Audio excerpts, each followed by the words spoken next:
I'm so clogged up in the head right now, but I got my lemonade. Oh, there's something we forgot to do. Took my NyQuil. Oh, here we are. Here we are. Sorry, I've got my microphone. Sorry, I forgot to mic up. Completely forgot to mic up. Hold on one second. Let me put this on. Welcome, welcome, welcome. Hopefully you can hear me now. And but we're going to be drawing dogs today. And I thought, you know what? I'm going to animate dogs today. I thought it'd be a good opportunity to not just draw dogs, but I wanted to give a little animation lesson. So I thought it'd be fun to kind of give this a lesson in overlap, how you can get secondary actions and overlap. And so I thought I'd use a basset hound, which has got all this extra skin and long ears and all this stuff. And maybe a basset hound maybe shaking his toy. You know, he's got a little chew toy and he's shaking it. We can have all that fun of moving the skin and the ears and all kinds of stuff. So I thought we would do that today. But before we get into that, though, we've got some sales going on over at Creature Art Teacher. And yeah. Dustin, if you can pull them up for me, and I gotta be able to see from here. So if you could, and if you want for this part, you can bring the OBS. Or you can. You want to read them off for me? Sure. Right now, we also have a Dog Day. Get your paws on a puzzle. So there's going to be puzzles on sale that are of your dog portrait. Yes, our dog. It's the gang, and then the other. Last year we did a whole bunch of dogs when we did a live stream. We got puzzles with that one as well.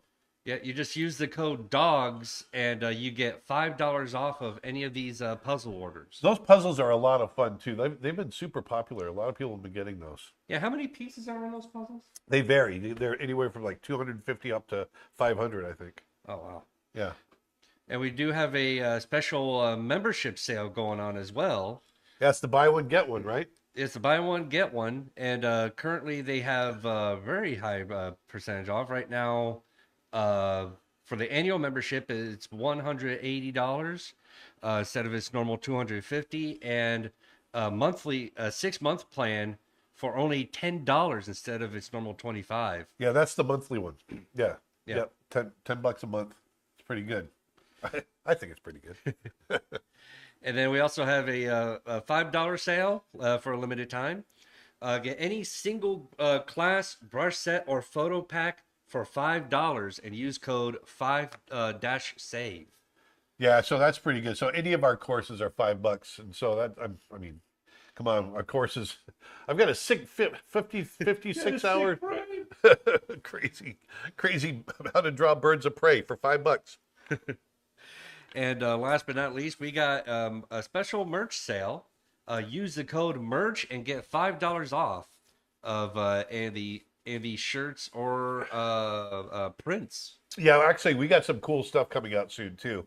We haven't put them up yet, but we got some mugs and hats and all kinds of stuff that are going to be coming up in the next few weeks that I've already proofed and looked at, and they look great. And so we're going to be getting those up pretty soon. And this order ends on August 31st. There you go. There you go. Well, shall we start drawing? Let's get going. Let's draw, shall we? So here we've got this basset hound, and I did this I did this really quick before we started. I want to keep it loose, and so I pulled up a couple of images of basset hounds and created this little guy. And so this is our starting point. So he's playing. He's got his little blue chew toy in his mouth, and I thought, you know what? Let's have some fun with this, and let's talk about overlap and that sort of thing. And so I'm just going to dive right into it, and we're going to have some fun. Just going to dive right in. Dive right in. And I'm working in TV Paint right now, and I've got kind of this ink brush set to it's got this setting so it feels more like a pastel charcoal pencil feel that I'm drawing with. I really like the look of it, and so that's what I'm doing. So when you have this character like this, and we got all this overlap, the first thing I want to do is I want to start by bringing his head up to anticipate that head shake. So what he's going to do, he's going to do this big, you know how dogs kind of, they like to play with their toys, and all of a sudden they go into this ferocious shake, and then they stop. I want to do that. So I'm going to bring his head up first. And then Dustin's gonna read questions. I'm gonna bring these down. I'm so stuffy right now. Sorry. And just centering the camera a little bit. We had a little bit of a nudge earlier, and I tried to readjust. Oh, gotcha. And you were coming off of on the left edge a little bit for Instagram viewers, so just trying to adjust for their sake. Like we're good now. So as I pull his head up,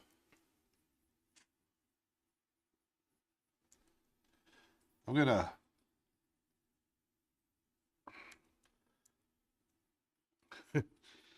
Martin Burger with the Martin Burger. Who Let the Martin Dogs Burger. Out.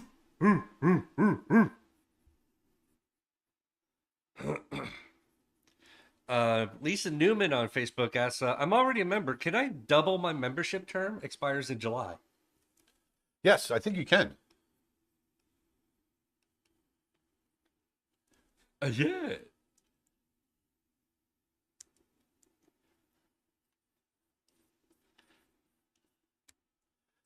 Chotho on YouTube asks, why is the Greyhound not always gray? Yeah, that's a good question. That's very philosophical. So you'll see how the just little nudges of overlap, like the the ear on the chew toy. And my goal is to get these pieces to overlap, drag. See the drag in the ear? I'm going to bring his butt down a little bit as he brings his upper body up.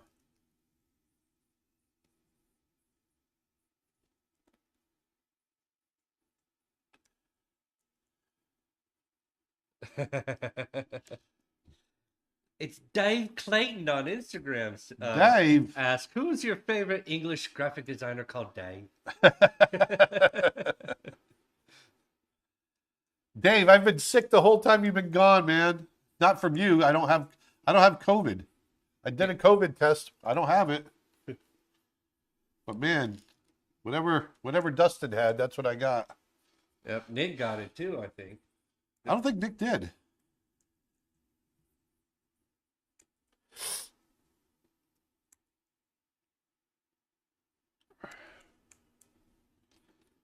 Sebastian Artworks on Instagram asked, "What's your favorite variety of dog? It could be wild or domestic."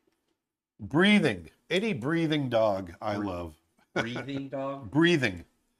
If it's alive, I love it. It's alive. Any living dog. I love dogs.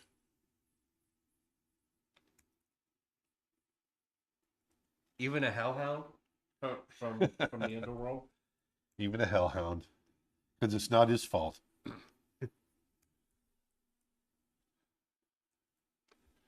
Hellhound just comes out from the ground and you're just like, hey, buddy.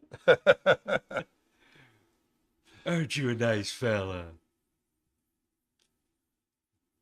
Ryan Mitchell Pfeiffer on YouTube asks, is this going to be a straight ahead animation? Yep, I'm going straight ahead, exactly.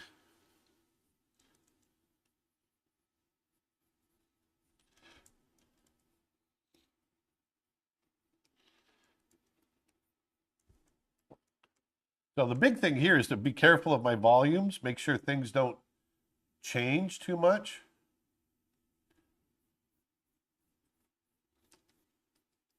Louis Delamere on uh, Instagram asks, "Have you ever animated a corgi?" You know, I've never animated a corgi. I No. love corgis.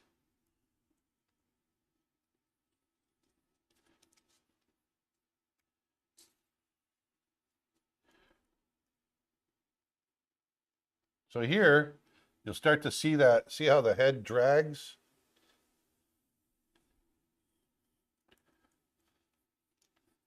Dodge Campos on Instagram asks, "Will this live be available anywhere later?" Yes, it will be available on not Instagram, on YouTube later. Yep.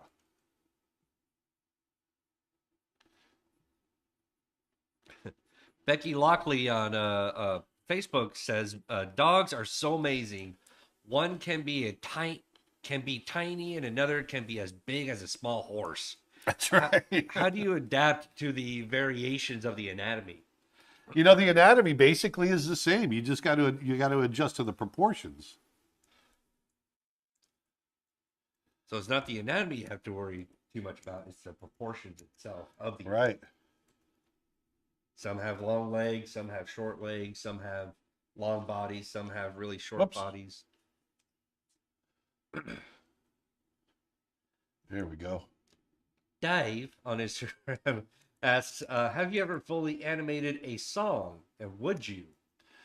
Well, I did at Disney a song. A song. Yeah, I did at Disney. Um, there's something there that wasn't there before. Remember that? A Beauty and the Beast? There's something there She that glanced wasn't there this before. way. What I saw. Yes. She didn't shudder at my paw. I animated the Beast in that whole song. Mark had animated Belle with all the little birds and everything landing in his hand and him walking around like a duck. I animated all of that. Yeah, but have you ever animated like someone actually singing? Because all those were just expressions with the voices in the back of their head. Yeah, I don't know if I've done. I mean, I know how to animate to music, as far as finding rhythm and things like that, but I don't know that I've ever animated anyone actually vocalizing. Sounds like a challenge. Yeah, it does, doesn't it? It does. So here you can start to feel the ears drag. I want to get the jowls underneath the chin, that loose skin. G Warbucks on YouTube asks, "Do you have dogs of your own?" I do. We do. We've got two dogs. You got two. Yeah. We've got little Lilu and we've got Max. We've got Achilles. Achilles is my big dog. Well, he's not big. He's about 40 pounds. And then Lilu is our little tiny little dog. Boring Logan name on YouTube comment just saying, "Hey, if Dustin played Hades, he knows how good of a boy Cerberus can be." All right, so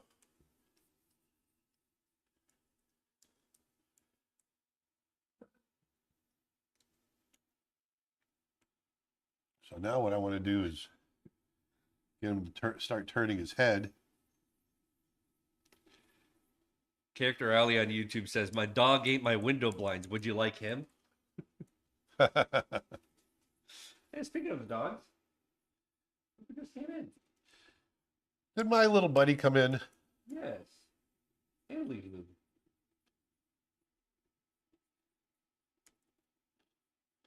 Heck, you know what? This thing wants. Just for a second, I'm gonna pan the camera over so everyone can see the little lovelies.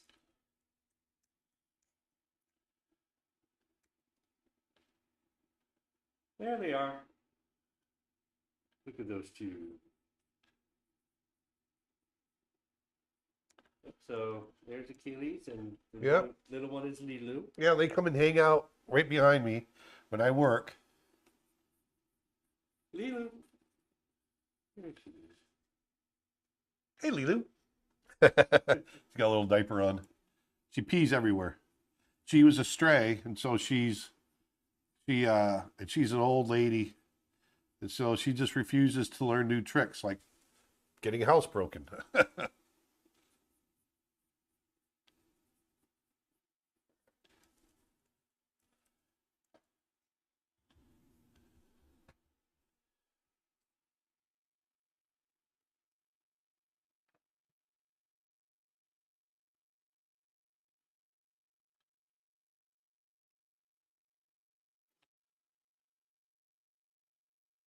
Gina King Manart on Instagram says my dog sleeps under my desk all day while I work.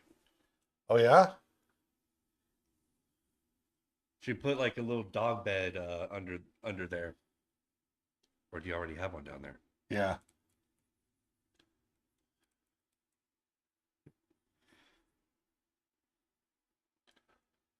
Cap on YouTube asks, "Who's the person reading out the questions?" Also, adorable dogs.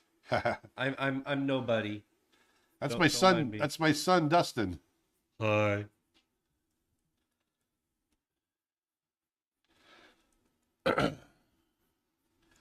So as the head comes up, you'll start to see.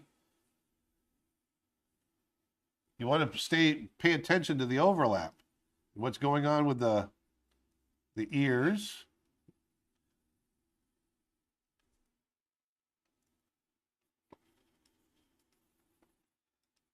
Becky Lockley on Facebook comments saying my dog gets under my legs when drawing, so I have to sit in weird positions. He refuses to move. He's a big Rottweiler, so not much space. Yeah, that's awesome.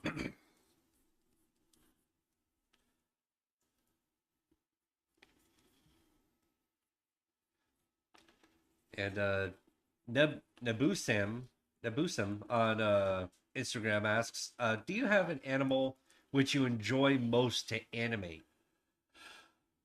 I don't know that I have one that I enjoy most to animate. I enjoy animating all of them. I mean, really, when you come down to it.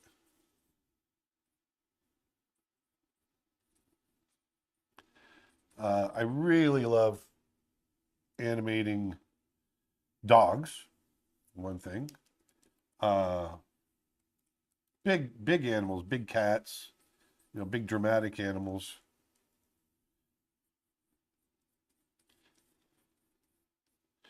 Noelia Rabuco from Instagram is asking me, "Do I also animate?" I do not. I do photography, specifically wildlife photography. In fact, if you can see my Instagram, Dustin underscore Blaze, and you can see all the wildlife I've taken, and also a lot of the photo packs are from my personal collection on the creatureartteacher.com. I'm actually going to drag his head even more. Nathan Knoll on YouTube asks, "In the future, can you animate fight scenes, whether it be with animals or humans?" We could try something like that. That takes a lot of work. It's hard to do something like that just off the cuff on a live stream like this, but we could definitely try.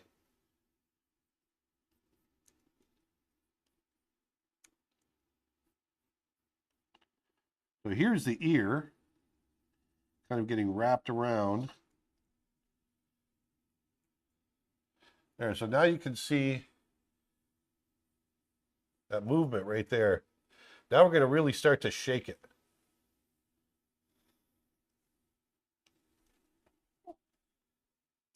So Zora Red Wolf had on Instagram had a particular question, but someone else on Instagram has a very similar question, um, Sure. which is what FPS are you animating at, I'm and animating at what 24 animating frames per software? second. What's that? I'm sorry, I didn't mean to. That's right, 24 frames per second, and this is TV Paint TV. software. And how many frames are you animating? 24 frames per second. 24 frames. Right now, I'm just finding keys. I'm animating straight ahead. I don't have anything timed out yet. I'm just finding the movement. And are you going to be animating this into ones or? Yes, it'll be on ones. Gotcha.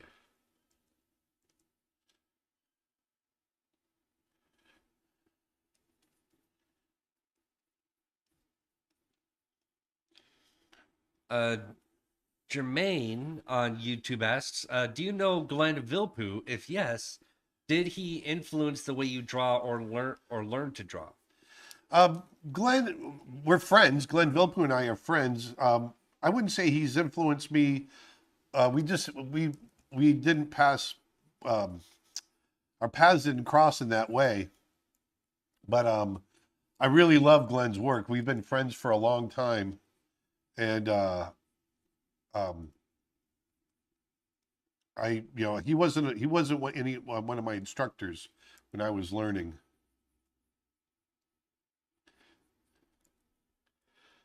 So here, what I'm trying to do is get the ears out here.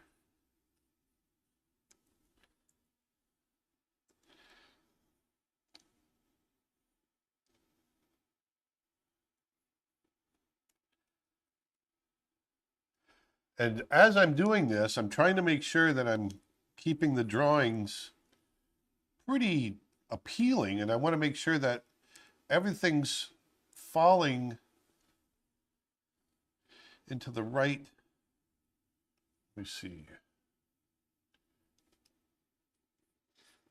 When you tackle a new animal that you haven't drawn or animated before, what's the first things that you uh, focus on? Like, what's the first things you learn about that animal? Obviously, general anatomy, proportions. Proportions are the big part. You really want to pay attention to proportion.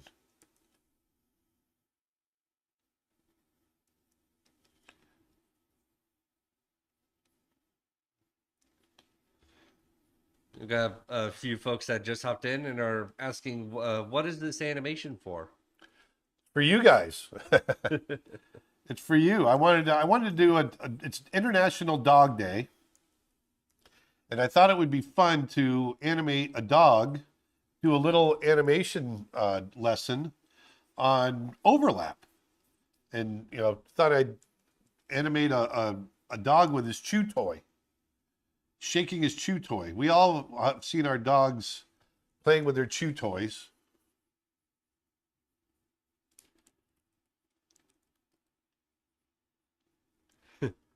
Abdallah on YouTube says, "Hi, I Hi. bought all your animation courses, character design course, drawing big cats and wolves, and I don't know what to watch first because I want to be an animator."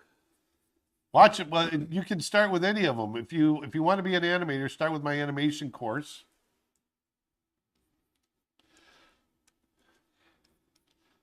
Uh, Carol Bileski on Instagram asks, "Any tips on overlapping and settle?" Well, this is what we're doing here. So I'm gonna. This whole lesson today is going to be showing overlap, and then we're going to settle into a finished pose. So here you can see him. Everything's really dragging. Well, this is drag and overlap. Actually, I want to drag that ear even more. So I'm going to pull the ear down here. I'm going to pull the ear down here.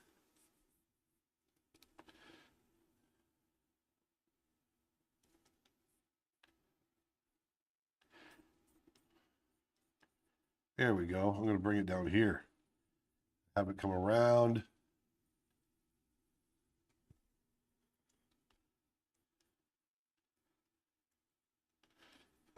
Sexy Robot Waifu on Twitch says, "Hello, Aaron. Hello. Do you have any tips on getting used to digital art? I've been trying to get into it for a while, and I already draw traditionally for a few years.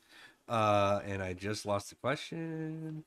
Uh, but drawing on either a screenless or displayed tablet feels very unnatural for me, and I'm almost at the point of dropping it and just sticking to paper."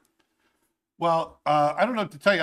When I transitioned over to um, working digitally, I started using a pen display.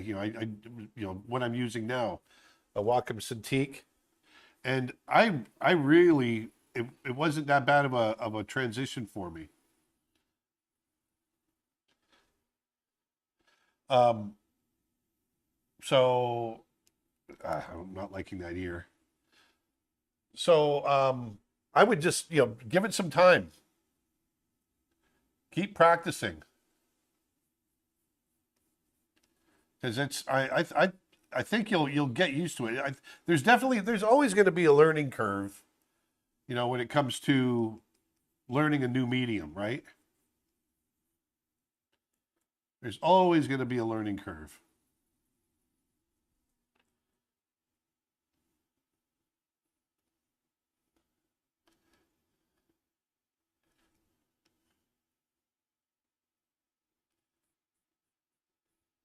Is the first keyframe the most time consuming for you? You're flying through these.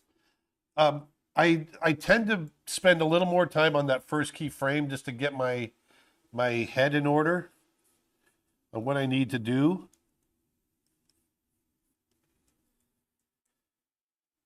But you can see, I try to feel it coming through, and I want to lead with that nose because he's shaking, and I know there's a lot of loose skin in here. And I force myself to keep it loose. I'm going to jump back over here. I'm going to change layers real quick. And I'm going to go back in and just go through really quickly.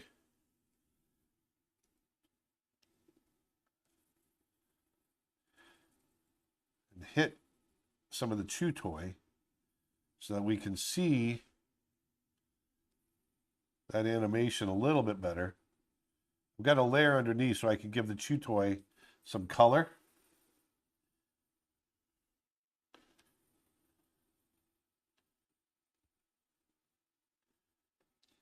IMGV79 on Instagram says, I remember you once said, draw what you see, not what you think. Yes. When you're drawing using live models as animals and they suddenly move and you haven't finished your drawing, how do you end it?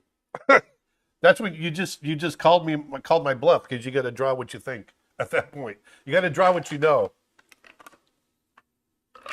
Not what you think you know. Yeah, there's a certain amount of when when you're drawing animals from life. I'm actually going to be doing a new course where I'm talking about this kind of stuff. I just spit all over my screen. Nice.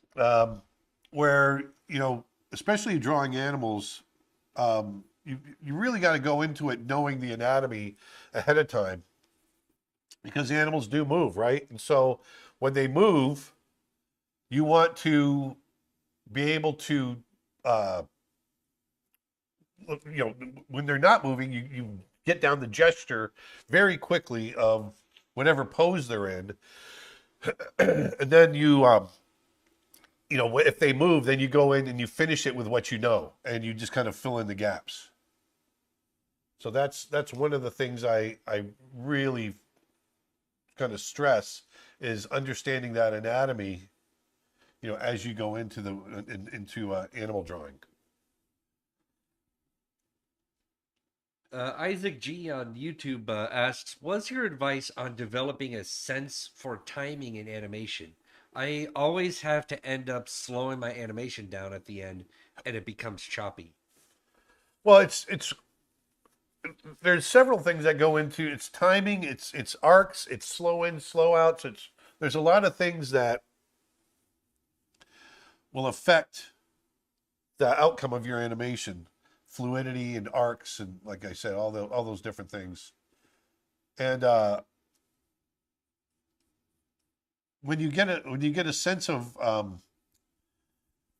the timing itself, one of the big things you want is texture in your timing. You don't want everything to feel like it's the same, right? You don't want it to, like, music when it's, I always use this example, music when it's even gets very boring, blah, blah, blah, blah, blah, blah. It's the same tempo, right? And it's the same with animation. If your animation is all the same tempo throughout, then it gets boring. And so you don't want that. And so that's a big part of getting that right. Sorry, I'm trying to I'm trying to get my drawing right here and talk at the same time. I'm struggling a little bit. Sorry. But timing is it's a hard question because timing is so uh it's so much of an opinion, right? It's so many people can have might want one kind of timing and someone else might want another kind of timing, and it's I don't know. It's for me when I work out my timing, it's the only I don't know how to explain it other than it's the only way that it can be, you know. Um, I see it in my head already. Ryan Mitchell Pfeiffer on YouTube asks, when you got a new character, how often do you draw the character before you start animating? And have you used a drawing tablet while working for Disney? Well, I never animated on a drawing tablet when I was working for Disney, but I would draw the character hundreds of times,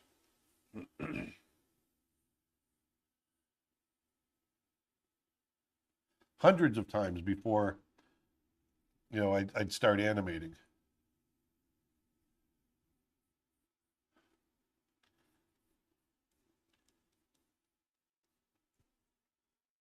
So here now we're gonna really have some fun with this overlap on the ears.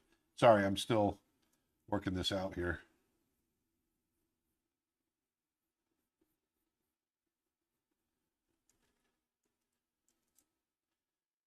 And then this part up here,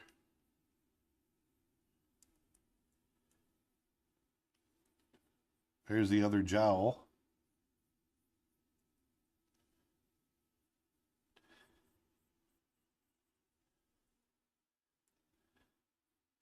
Ready for a new question? Yeah, sorry, I'm when I'm doing this type of animation, I it takes a lot of thought, so I have a hard time answering the question. So be patient, lady. Yes, go for it. New question on Twitch. Do you find it easier to feel some of your animation when you draw straight ahead instead Yes, of pose to pose? yes, it definitely. I think that's why when I'm doing straight ahead animation like this, I think that's why it is hard to it's hard to answer questions because it occupies similar parts of the brain, and because you are just completely feeling it, and pose to pose is more intellectual, I think.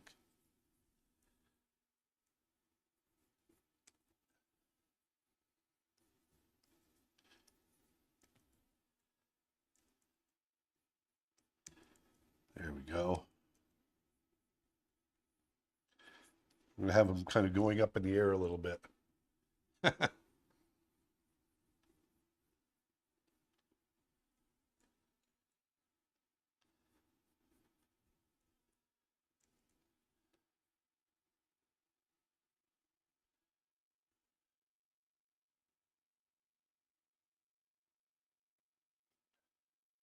Jordan Shantz asks, how would you animate someone playing an instrument, especially a drum set? Realizing I filmed at 30 frames a second and learning rotoscoping using Procreate. Well, I would definitely look at someone playing a drum set, and I mean that's a broad question. How would I animate somebody doing it, sending out a drum set, or playing on a drum set? You got to get the tempo of the music of whatever they're playing. Make sure you've got the right tempo so you can get the frame count right. Then it's mathematics, and you just follow that frame count. As you get them to as you animate the drumming, and it actually works out surprisingly well. But you got to get the timing. You got to get the frame count. That's the big thing. Find what the rhythm is, the bat bat bat, whatever the rhythm is, and then count those frames. Find those frames. All straight ahead here. What is your opinion on All Dogs Go to Heaven? I love that movie. Great movie. Love it. I haven't seen that movie in years though. I need to watch that again. And Martin Berger asks, did you see the trailer for Napoleon featuring Joaquin Phoenix? Oh yeah, What are your thoughts on it? it's gonna be great. Gonna be fantastic.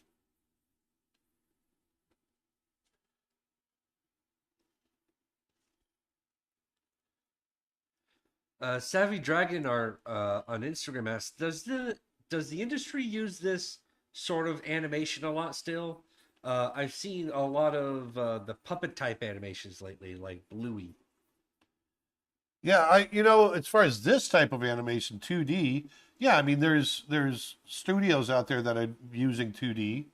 Not as much, obviously, as in the 90s, but studios like Cartoon Saloon and whatnot uh, are doing hand drawn animation. See that stretch? Shaking that toy.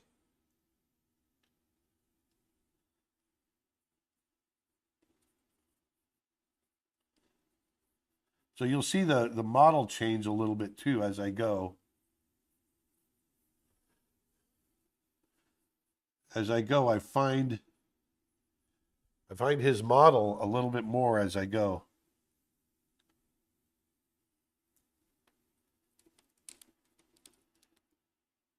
Whoops. Aaron has said that he animated Nala in Lion King. Anybody know what scenes, adult or young Nala? He I did a lot of did the young Nala. I did young Nala. So any of the young Nala shots I did.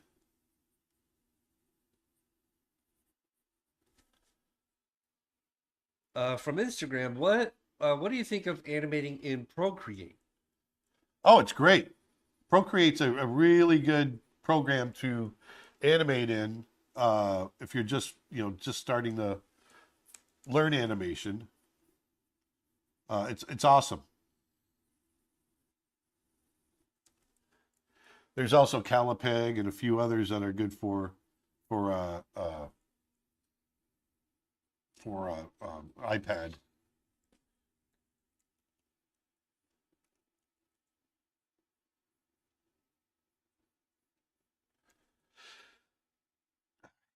Just trying to get his little chew toy, the dragon here, right. Is it better to draw it out frame by frame for movement rather than using keyframes? Well, it depends on the action. So something fast like this, what I'm doing, it's better to go straight ahead, to figure, to find that, because you're feeling the action. You're feeling it. You're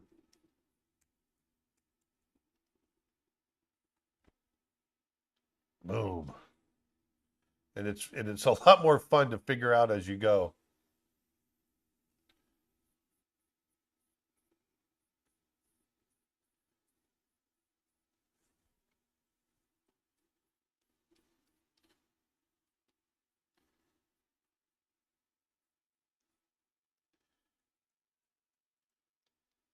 Shadia Johnson on Facebook asks, well, first off, says, Hi, Aaron. Hello. Uh, and asks, Did you ever work with the team for Stallion of the Cimarron? I think the release was the year before Brother Bear. No, Uh, Spirit was done at DreamWorks. So DreamWorks. I didn't work with them because I was at Disney. And Shadia finishes off with, I would love to see you animate a horse. Actually, on my horse course, on my How to Draw Horses, I do Okay. animate horses there. Yeah, You go you through animated a walking, walking, trotting, trotting, and run. Yeah, and we could do that on a live stream at some point. But no, I was working on I was working at Disney, and Spirit was done at DreamWorks, which is a whole different company. whole other business. Venanta's here. Hi. Hey, you guys. Hey, you How's it going?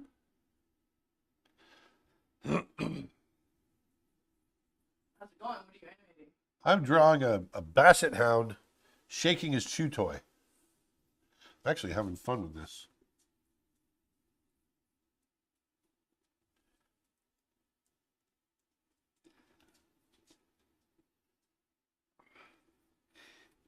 Any tips from coming from traditional art going into digital art? Any tips? Yeah, any tips during for transition from traditional to Yeah, I digital? mean, I think the best, if you can swing it, getting a pen display and working on a pen display really helps, I think. It really helped me. So not a tablet, but an actual pen display.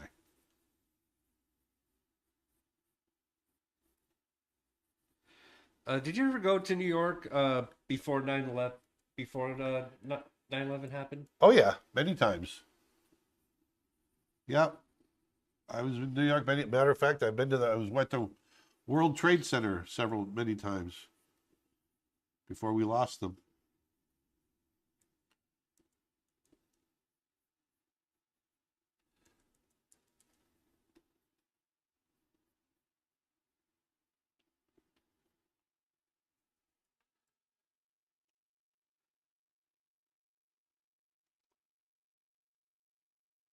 Zim on Twitch asks, "Hello, do you think this kind of animation will come back again, i.e., be used more or be used more? Current movies are more animated with 3D figures, etc." Yes. Yeah, and I do think there's a good chance of it coming back more. Yes. Um, I think it's getting easier to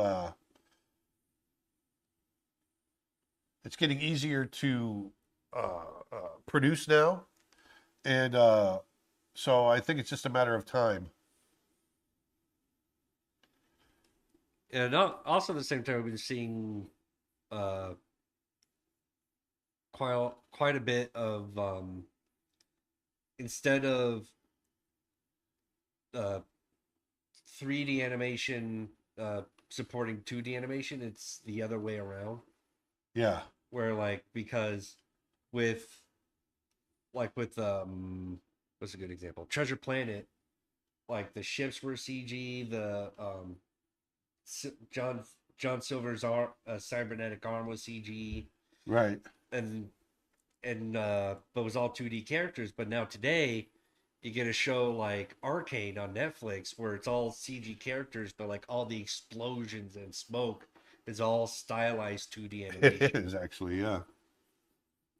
And I actually really like that style with the mixing 2D that way. It is interesting.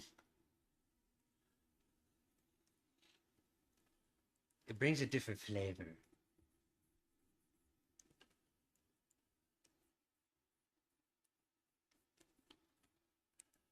Lisa Newman asks, "What is a pen display?" On what you were talking about before. Oh, I'm working on a pen display. Can you show them, Dustin? Can you move the camera? Yeah, got zoomed right.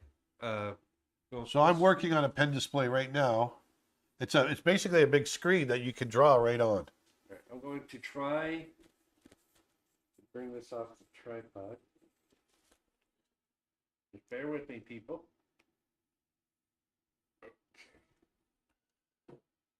Yep, so that there is the pen display.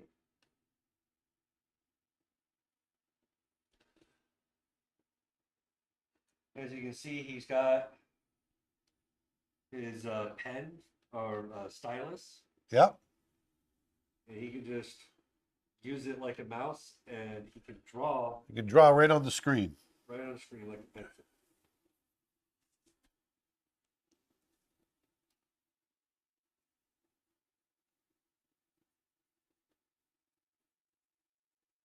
Oops.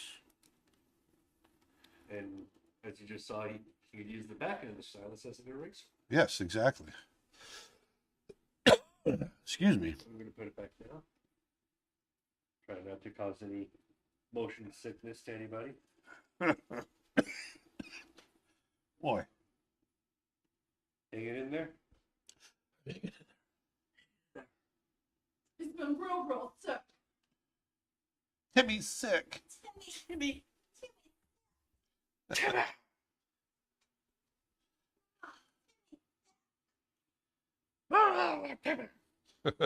Oh, Secret of Nem. Is it? I'm just gonna say, name that movie.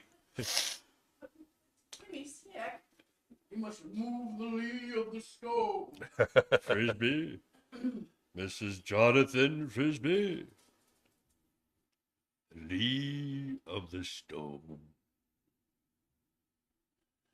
The Lee of the Stone.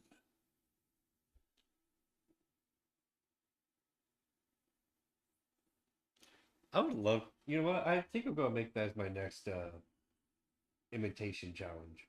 To try to be able to impersonate those characters like the owl and the old wizard. Yeah. Come, child. So here, now this is where I got to get really. I got to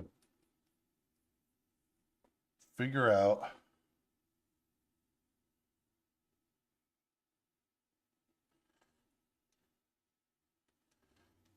Sylv on Instagram asks, "Did you ever work with Don Bluth?" No, I never did. Never worked with Don Bluth.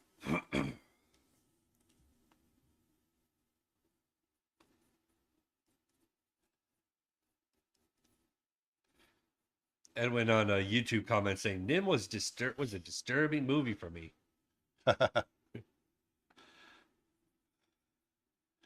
And yeah, it definitely creeped me out when I was little, but as time went on, I got used to it. But I think it was the cat that freaked me out the most. about Oh, that yeah? movie. It was the cat, and then there was the scene when Mrs. Frisbee is Grisby. yeah, Frisbee.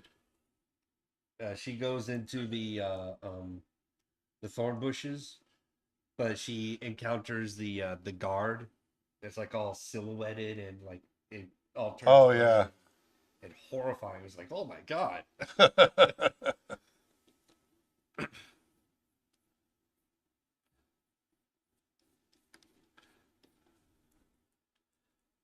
Yeah, definitely had some scary moments in there. But oh no. So here I'm Absolutely. really pushing the extreme as he brings his head down for another shake.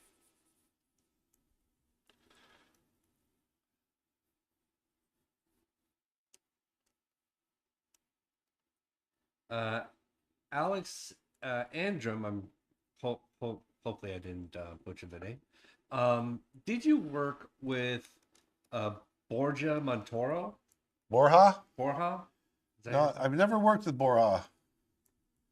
We know each other. We've never worked with each other.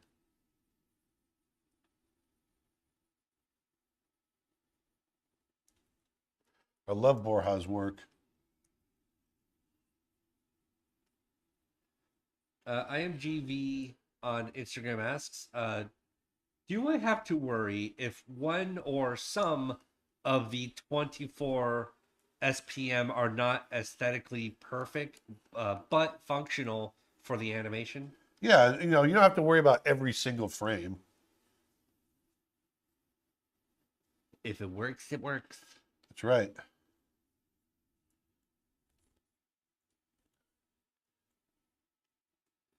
It's impossible to get every frame to be aesthetically pleasing.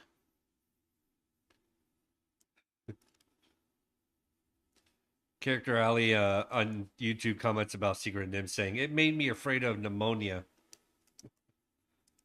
Oh,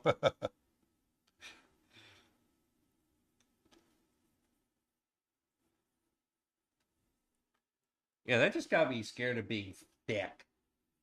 Timmy's sick. I got pneumonia.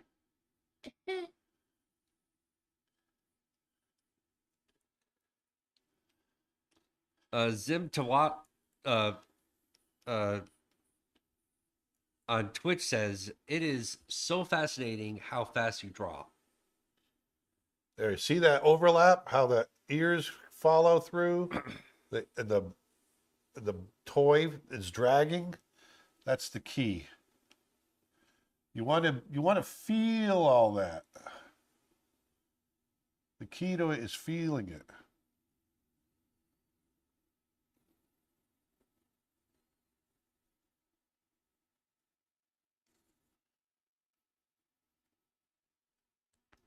Mello Maurice on Instagram says, "Hey, Aaron, Hey, I want to get a storyboarding job. Which class of yours should I take?" any of the storyboarding courses would be great. Finishes saying, "I come from a comic book background." Oh, good. So you know sequential storytelling. That's good. That's a huge bonus It's to, huge. to start with. It's absolutely huge. One of the biggest things in the world. So here we are. You get that. We're getting that overlap. This is the anticipate. So here's our starting pose. Anticipation. He's coming up, and then shake. And now we got to keep it going. I need to catch up on a lot of these comments, questions. I'm gonna have to skip a couple of questions to get up to date, so I do apologize if I miss any questions. I'm trying my best here. Yeah, it's hard. It's hard to keep up when you get a lot of them coming in. Uh, uh Temer on YouTube asks, uh, have you tried making a manga or a comic? No, not yet. We've talked about it.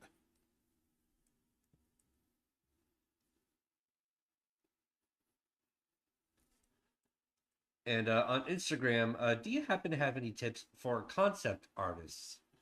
Yeah, I mean, don't concept art. So many people think concept art is all about, hey, I just get to draw whatever I want for this project, and it's really, no, you really got to understand the project that you're working on, and then really, focus on what that world is going to look like. What's the style? What's the, ask the questions of the art director. What are all the different aspects of what's going into the look of that film? And there we go. I just want to get, there's going to be some drag happening right there. And so it's a lot of conversations with an art director, with the visual stylist a lot of times.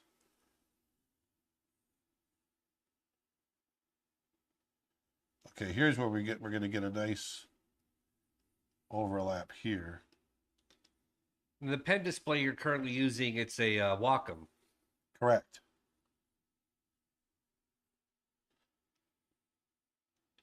And a couple of folks have been asking the wood framing around the Wacom. Did you build that? Yes.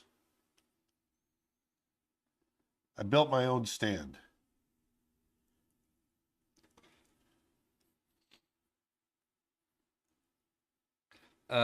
Abram Akeem says, I loved your last mashup of Elsa and Maleficent. Oh, thank you. Who do you think draws the most appealing women, and can we get a course on that?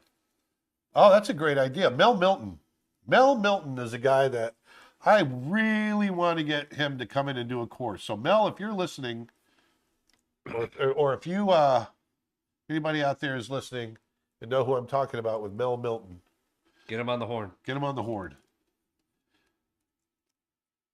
Now, Mel and I are buddies. I want to get him on to do a course on drawing women. He's great. Frame boy, Purnell, frame on. Purnell is also great. Sorry. It's all right. Is it okay to? Frame boy, frame on Twitch asks, do you teach in real life, like live lectures? Yes, not regularly, but I go around. I do tours and I teach that way.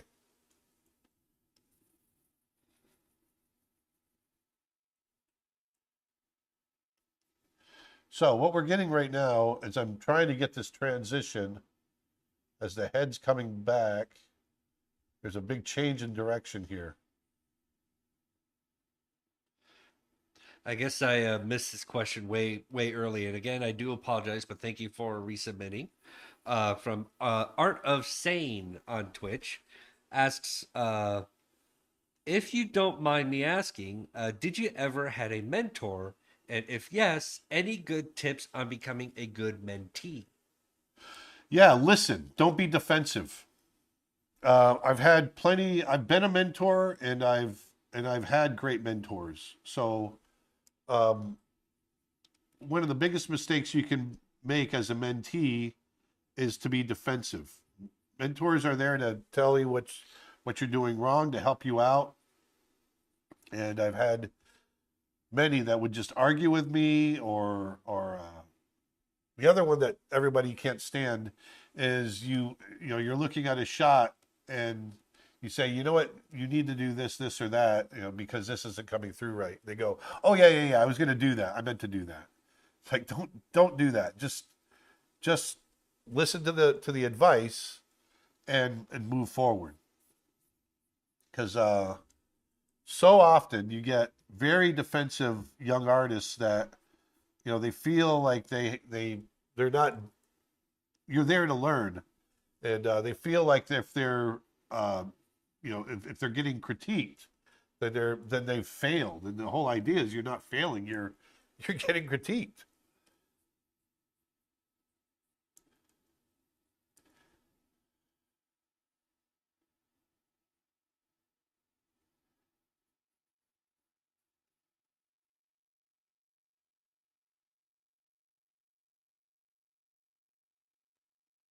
uh,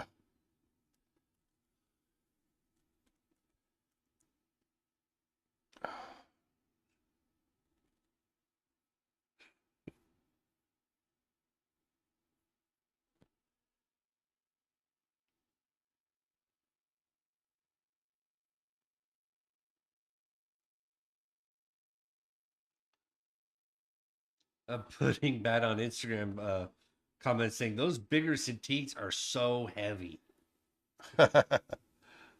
this one isn't that heavy. It's surprisingly, for its size, it's not bad. They don't make this size anymore, though, unfortunately. Yeah, actually, the older Cintiqs that actually comes with a giant The base. with the giant base. Yeah, that sucker That is heavy. base. That thing is heavy.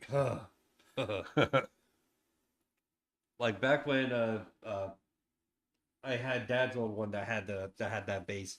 It would take the two of us to move it around whenever I was moving to a new place. Yeah. But the Cintiq you have now is really not that bad. No. Yeah. Yeah, it's Not not. that bad at all.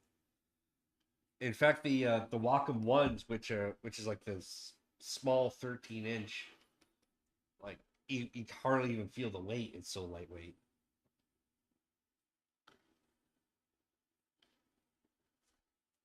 Yeah, I think they're getting quite better with their weight management Yeah, with the Cintiqs. I agree. I agree, Dustin. So let me turn off the onion skin.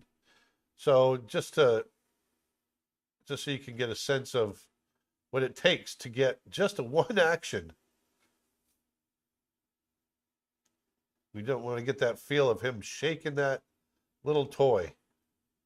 So what we're going to do is we're going to get him to do two shakes of that toy, and then we'll get him to settle right back into the original pose right there. So there's one. He's starting to come. He comes up, and then boom. Now let's get him to come back around.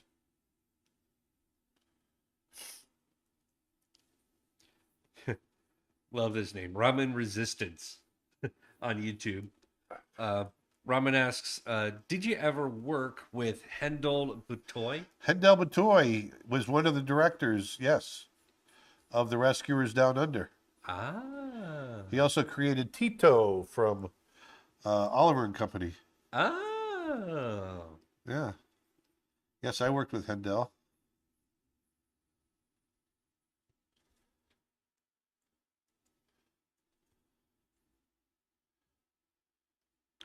Uh, and earlier, Abram Akin was saying, I looked up Milton.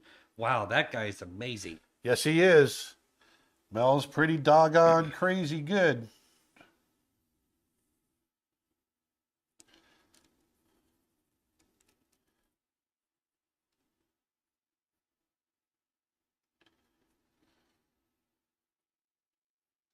Liam Barnwell asks, "What's your favorite feline besides lions?" Oh, I love leopards and tigers. Any spot, Yeah, patterned cats. Dragon Fruit on YouTube asks, "Have you ever watched Cool Dragon World?" fruit. We've got some dragon fruit. Vanessa planted some. Dragon Fruit, Yeah, she planted some dragon fruit. We've growing them from seeds. nice. Anyway, go ahead. Have you ever watched Cool World from 1992? Yeah, I think I saw it back in 1992. I don't remember very well. With Brad Pitt. Yeah, with Brad Pitt, and it was, I guess, it was trying to be their own version of uh, Who Framed Roger Rabbit and mixing the 2D and Yeah, and live action. It's very trippy. it is, right? Yeah. I think it's made by the same guy that what was his name? He was known Bakshi? for like Ralph all the Bakshi? wacky Ralph Bakshi. Ralph Bakshi. It was Bakshi, wasn't it? It was Bakshi, yep. Yeah, because he was known for all those like way out there styles of animation or rotoscope animations, Yeah. one or the other. In fact, I think Batchy wasn't Batchy Fire and Ice, Yeah. and also uh, the '70s Lord of the Rings animated. Yes. Yes.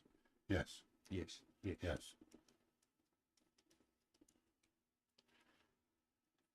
And what is the brush presets you're currently using for TV Paint? Oh, I'm using one of the ink. This one, the third one over of the ink pens, and it's just I've got the power turned down to 50 something, so it gives it kind of this grainy feel. It's a very special brush, and none of you can have. It's not that. It's just it's it's yeah, it's this one right here. So it's this brush like that. But then I've got the size brought I got the size brought way down. Got the size down and the power turned down to like 61, something like that. So it makes it kind of grainy. Gives it this fun little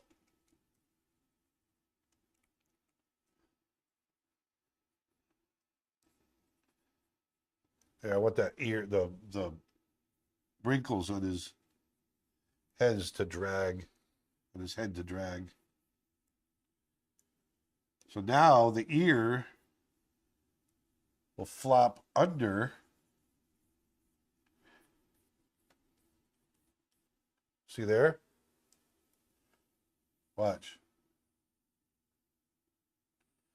You get the momentum of the ear.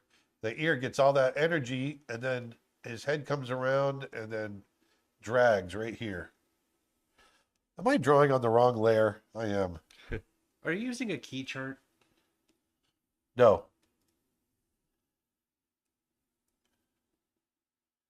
Not right now, I'm not. Not at this particular moment. But I was drawing on the wrong layer. Oh dear. From Instagram, do you have any advice for people who want to start animation? Yeah, I mean, there's nothing stopping you other than just get in there and give it a shot. Just remember that animation is the art of, see if I can get that ear in there right. It's the art of bringing characters to life. It's not the art of moving things. And so you really want to focus on getting characters to think getting characters to emote.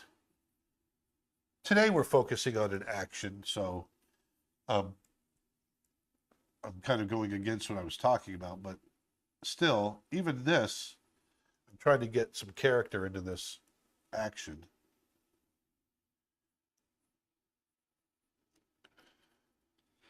What are the reference or drawing books that you had mostly spent time on? Like what resources have you most used for your references or for your books? I've it's really a lot. I've got a few books that I've used over the years for animation. It's The Illusion of Life by Frank and Ollie. Um, but really, it just comes down to I've learned the most by doing. That's really what it comes down to.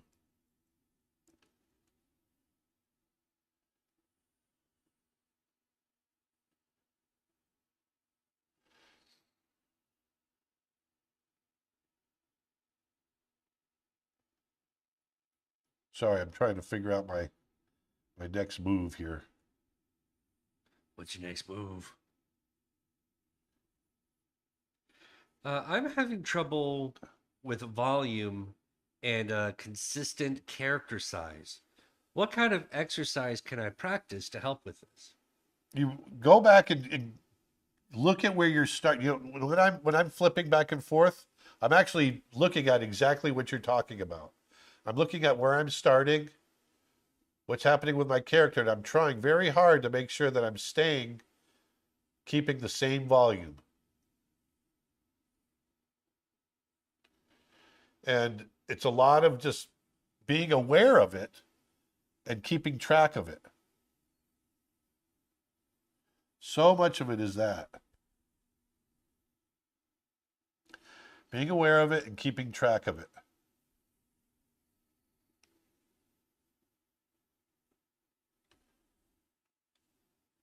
How do you make transitions from paper to digital? What program equipment do you suggest for starting out, oldie here? Well, I'm using TV Paint software, and I'm using a Wacom Cintiq pen display. Um, I actually prefer this over paper because it's easier to make a film. It's more efficient. The only thing you're missing, obviously, is having uh, that nice stack of paper at the end, which I do miss.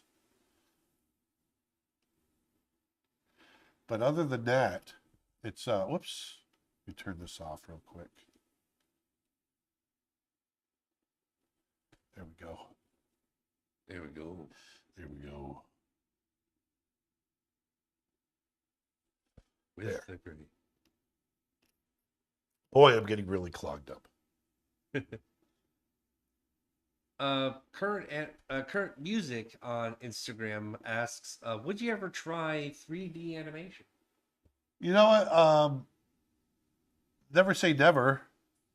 I'm not super interested in it, only because I just feel like there's so much more to do in 2D, and I feel like that's really my medium. I really love doing what I'm doing in 2D. Honestly, I And think I that'd feel be like I can spend a lifetime doing what I'm doing in 2D. I think that'd be a very fun challenge though, just like getting an already rigged up CG character and just seeing what you could possibly do with it. Yeah, definitely.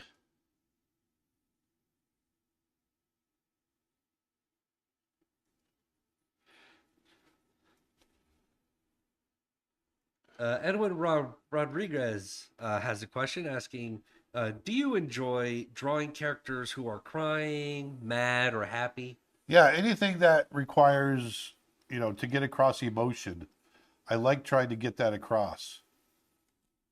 Yes.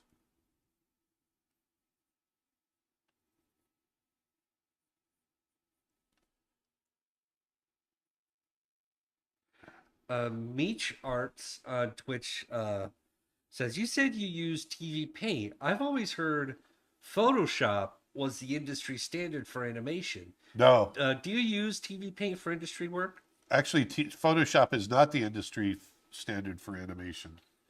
It's TV Paint, right? Well, or it's for 2D animation. It's either TV Paint or it's Toon Boom.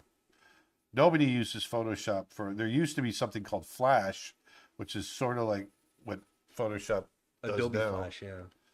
But that's not really a thing anymore. It's a thing of the past. It's a relic.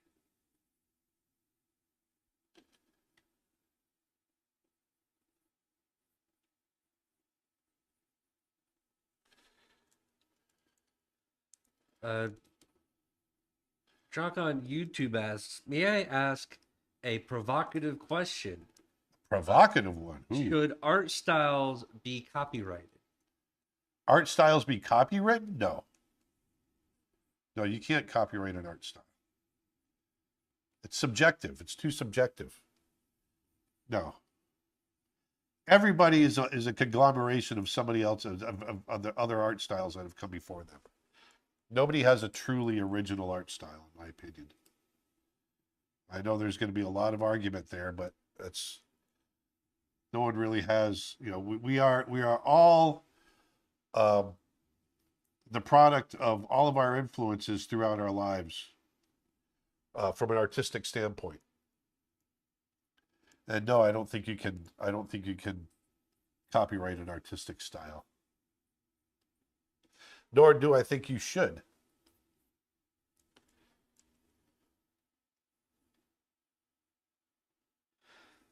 Revolution Stevens on YouTube says, "Hey, hi, Aaron.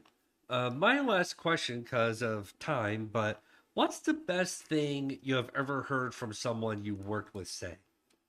What's the best thing I've ever heard? Mean like a compliment? Whether it be a compliment or any advice or just something just straight up funny. That's Just- a really broad just- question. Yeah, like what's the best thing you've heard someone say that you worked with? The best advice I ever got was from my father, my stepfather, who, you know, we were talking about what makes us happy and being happy in what we do. And was talking about trying to find a job that paid well. And he said, don't chase the dollar. Find the job that makes you happy. And you will always be happy doing it. And you will find ways of doing it. And the money will come. And that's basically what he was telling me in regards to doing art for a living. This is when I was, you know, I was still a teenager. And he was right. And I stuck with my art and I found a way to make it work. It was great. It's been great ever since. Yeah, your stepdad used to he did waterfalls for pools, didn't he? Yeah, he was a landscape designer. Landscape designer. And I remember seeing like some of the work that he did, or like go to a pool, go to a house that he's working on, and there would be a pool with a waterfall, and just very beautiful work that he used to do. Oh yeah.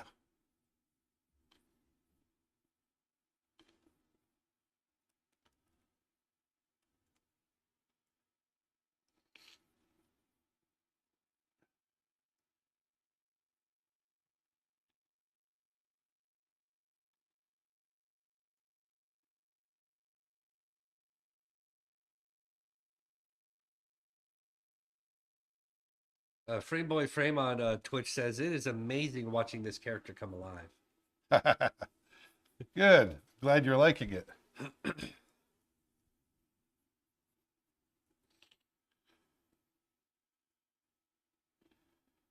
Because actually, this part of the got to come back around. Ethan Hayes on YouTube says, I'm a musician and meditation is really important to my artistic process. Is it something you've experimented with in your animation process? Not so much, not proper meditation, but there's definitely, I find that ideas and writing and my best ideas come from when I'm in meditative states for sure. When you're just waking up, when you're, those types of things. And I haven't done proper meditation, but like I said, in those meditative states, I definitely get my best ideas. With Great. I just picture one of these days of me walking in and just seeing you sitting in the middle of the studio, not yelling, but just saying out loud, "Inner peace, inner peace," and I just walk in, knock knock, Yeah. Knock knock. knock knock.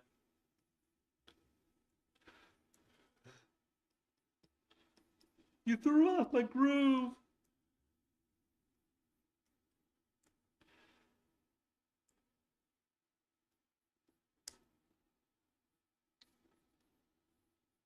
Is this shot reminding you of a dog you have or used to have? I've never had a basset hound, but I've definitely had dogs that like to thrash their toys. Oh, Violet. Violet, our old English bulldog, would used to do that all the time. Yeah. Just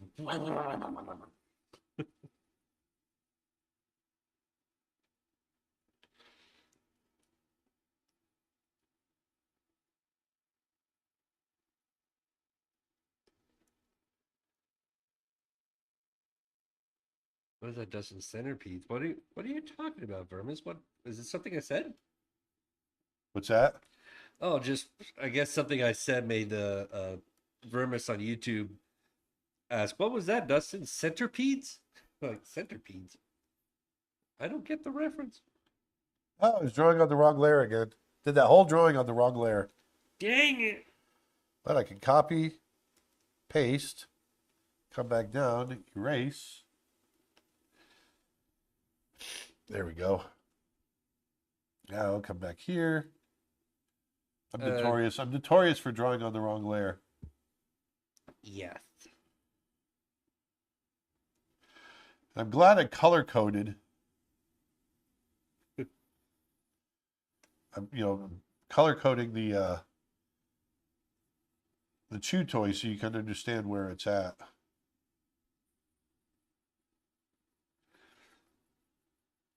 Win has coffee on Instagram. Uh, says Mark Pudliner. Pudler? Pudliner. Yeah, always quoted that line. You threw off my groove. I'm sorry, but you threw off the Emperor's groove. Sorry. So here you can start to see now we're really starting to see that animation. You see that head come up, back around. We're having some fun with that overlap. The drag on the toy. The drag on the toy is getting crazy.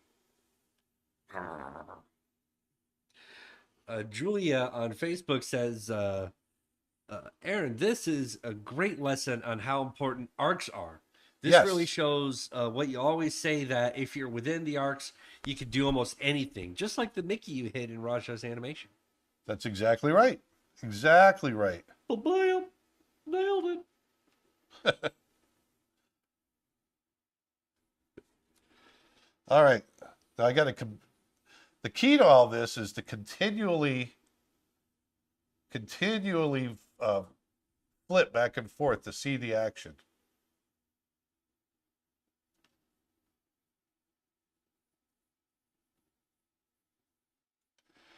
What Disney character would you never get tired of drawing? Uh, what Disney character would I never get tired of drawing? Well, that's a tough question.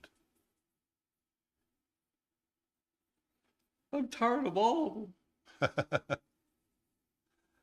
I don't know that I would get tired of drawing Mickey. You know it's funny? I was with Disney for 21 years. I never drew Mickey. Oh boy.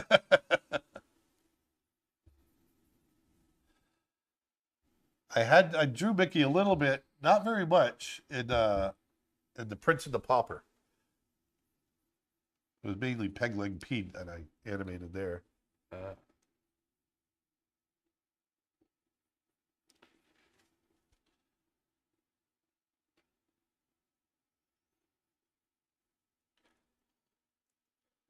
I don't know why, but I just suddenly had an imagination of like the little kid from Shrek 4 telling Shrek, "Do the rock." This makes me What? that's there's a there's a scene in Shrek 4 where this kid is like is demanding Shrek to do the roar. Oh yeah, He's he's just really like, "Do the creepy. roar." Do the So I roar. was picturing somebody like a little kid coming up to you and going, "Draw Mickey."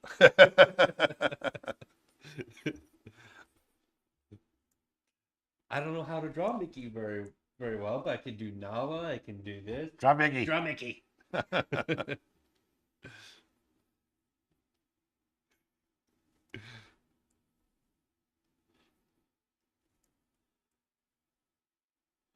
So what I'm going to try to do is work back up into this pose. So we shake, shake, shake, shake, shake, shake, shake, shake, shake, shake, shake your booty. Shake that dog's head. All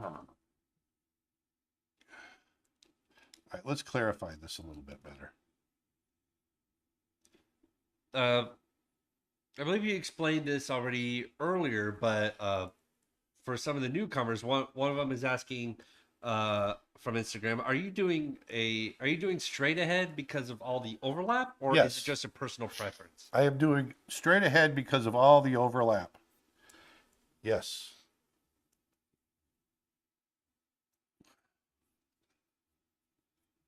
And El Mendez on YouTube comments saying, "Love your videos. Thank you for sharing your knowledge." Hey, thank you for saying so. I love doing this kind of stuff. It just gives me excuses to animate because I love to animate.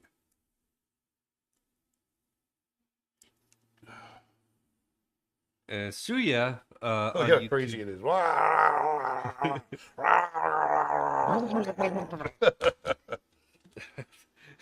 shook my head so hard my glasses flew off. It's funny. Martin was just commented saying, "Dustin, can you do the sound effects for this shot?" Hang on, let me try again. That's my best so far. Oh, my head. Yeah, it hurts, doesn't it? Hurts, don't it? Would you give any tips for demo reels as a 2D animator? Yes. Don't put in your walk cycle exercises and Walk things like cycles, that. run cycles. Yeah, don't put that stuff in there. No one wants to see that. You should already know how to do that. They want to see your acting. That's what we want to see. If I'm as a director looking at someone's reel, I want to see that you can act. So that's what I want to see. Acting. And some of the folks don't quite understand what straight ahead means. So for those Oh, that okay. don't know, That's what a good is straight yeah, ahead? that's good. That's a good thing to point out. So straight ahead animation is when you have something like this and there's no real single pose to it. It's all a conglomeration of different poses that come together because it's such broad, fast action, going back and forth. And so I just kind of animate straight ahead. I feel the next frame, the next pose, the next, where that next frame should be. It's all about feeling it. You feel the animation. Now pose to pose is something else where you have more subtle animation, and there's it's like if someone's having a conversation, they'll strike a pose and they'll talk within that pose and they'll move their hand a little bit and then maybe they'll move to another pose, and it's much more subtle and it's not really fast crazy action. And that's the difference between pose to pose animation and straight ahead, because what I would do in pose to pose as opposed to this is I would draw those poses ahead of time and then fill in the animation in between, making sure I stay within those poses. would like a walking cycle be? This is my own question, by the way. Would a walking cycle or like a running cycle, just any cycle in general, would that be more? Would that be more of a straight ahead, or is that be a pose to pose? That's more kind of straight ahead. A cycle is a cycle. A cycle is something different.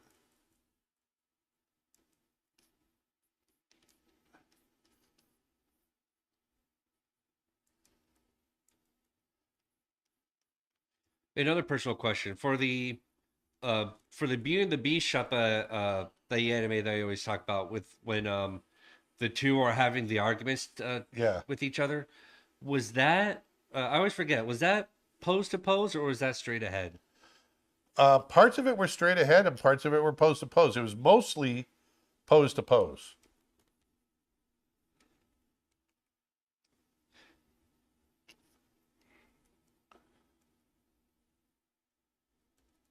I'm guessing like the straight aheads were when he's when it's his turn to talk and then he kind of backs off and that turns to pose and then it goes back into straight aheads when he tries to return to talk Yeah, the response. exactly. Was that Sorry, how hold on. I'm trying to. I've got drawings on the wrong layer all over the place here. Uh-oh. So I'm Sorry. trying to. No, it's okay. It's my fault. I'll be quiet. Stop. I'll shut up now. I'm sorry. Don't hurt me, Mr. J. What did I do? What did you do? I don't know. What did I do?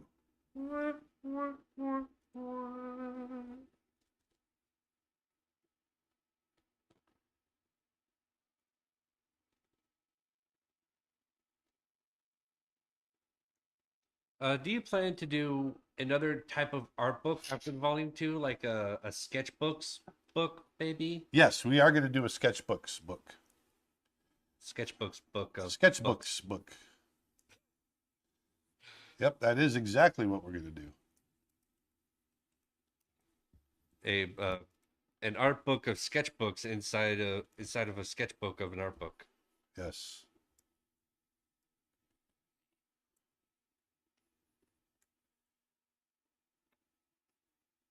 All right, so come over here.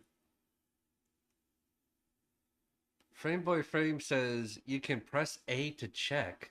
I think talking about for TV Paint, like check and see if you're on the right layer. Oh yeah, sure. I forget to switch them over.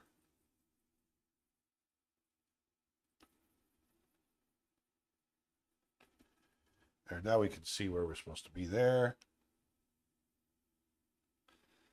Artie Kami on YouTube says, Aaron, I have trouble with accidentally changing the shape or size of a character or object I animate and struggle with keeping it a solid form. Any suggestions? Say it one more time. I have trouble with accidentally changing the shape or size of a character or object that I animate and struggle with keeping it in a solid form. Yeah, you gotta really know. Look at the basic shapes of what makes up the shape of your character, and those are your building blocks. So in this case, there's my final pose right there. So in this case, let's say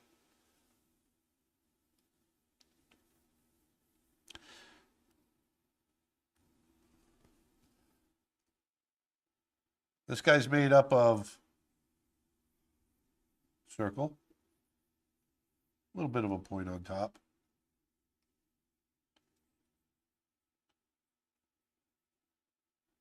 little jowls underneath. Okay. Now the nose is connected here, the snout.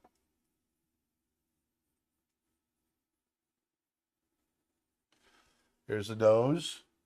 Because he's a basset hound,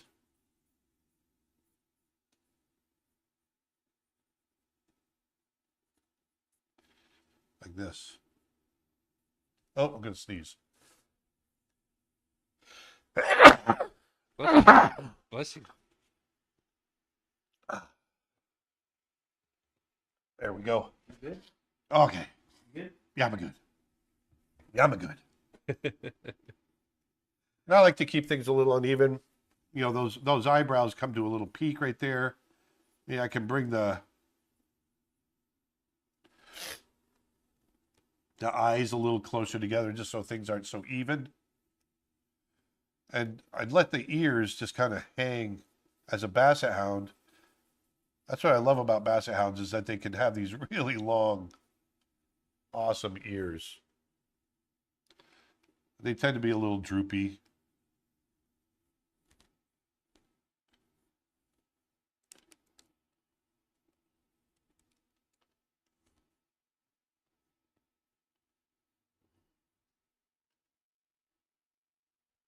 Like so. So I keep all of these simple shapes of the head, that shape of the muzzle coming down into the neck, the ears. You know, you keep those simple shapes in mind, and then you try to stay consistent with that. Oops, this guy here. This guy. Look at this guy. There we go. So now what I want to do is I want to try to get back up into this pose.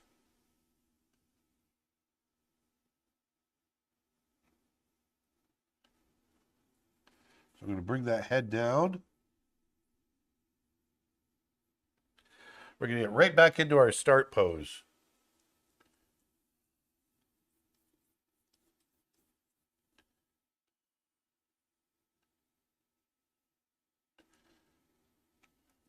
Actually, I'm going to let that drag a little bit more.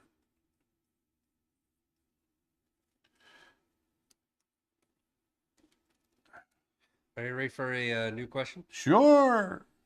Scott Williamson on YouTube asks, at what point in time in the production process are vocals recorded, and is it a big problem if an actor ad-libs a line?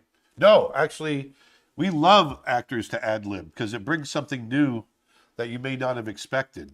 Now, if you have someone that's ad libbing and not really paying attention to what needs to be recorded, then that is a problem. But we had, you know, like on Brother Bear, we had Rick Moranis and Dave Thomas, who their whole shtick is based on ad lib. And Michael Clark Duncan was really great at ad libbing. They would know who the character is, and then they would, you know, understanding that, they would come at it with something new, and it was always really nice. Even Jeremy Suarez, who played as Coda, had quite a few good ad-lib slash improv moments. He did, yeah. And another famous of improv is none other from Aladdin, but Robin Williams for Genie. Oh yeah, Robin Williams pretty much improv everything. Yeah, They would write animated it. how many different variations of certain scenes of. Oh, it was crazy. They would write it, and then he would basically just do his thing.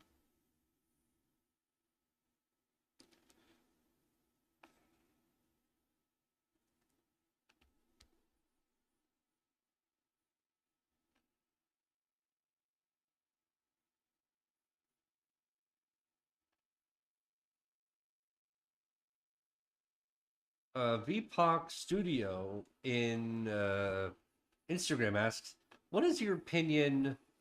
Uh, what is, in your opinion, the most important thing when it comes to draftsmanship in animation?" Well, being able to draw, just being able to draw in general. And when I mean draw, I mean, you know, when you think of something, you're able to draw it. You can draw emotion, you can draw expressions. You can, you know, it's, think of it this way. In animation, hand-drawn animation, our language is visual. And the way you speak it is by drawing. And so, like any language, the more fluent you are, the better you can get your ideas across. And so if you want to get your ideas across clearly in hand-drawn animation, you got to be able to draw as fluently as possible. And so the best way you can do that is to practice.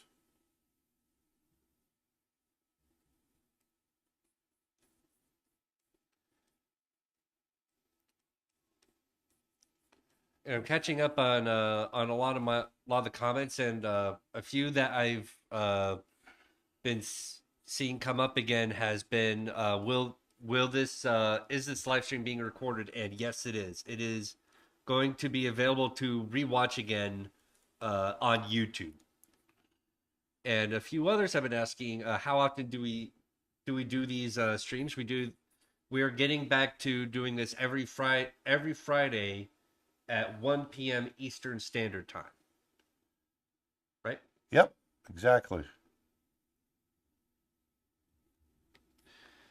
And also, real quick, do you want to mention about the sales again? Yes, actually, bring those up again, Dustin. Yep. I'll So, let you do that. because tomorrow is Dog Day, we have a special International Dog Day. we have a special dog sale for the puzzle set. So get your paws on these little puzzle sets here. Use the code DOGS when you check out, and you'll get $5 off on any of these puzzles of the whole dog gang, drawn by Dad himself. And if you just gotta go over to creatureartteacher.com/puzzle. Daddy-o. Daddy, oh yeah, I kind of have that same vibe right there. And also we got a membership sale going on, and you get buy one get one free. You can either buy a annual membership or you can get a monthly streaming membership. The streaming membership is $10 a month currently, and the annual membership is currently 180 instead of its normal 250. That's a huge difference. So And it gets you everything on the site, by the way. Everything. yes, and so just Over go on 700 hours of content, art and animation lessons, all kinds of great stuff. Yes. And also, we got a $5 sale. If you visit creatureartteacher.com, get any single class, brush set, or photo pack for only $5 using the code 5-SAVE when you check out. Again, it's 5-SAVE, and you'll get any of these items for $5. For $5. For $5.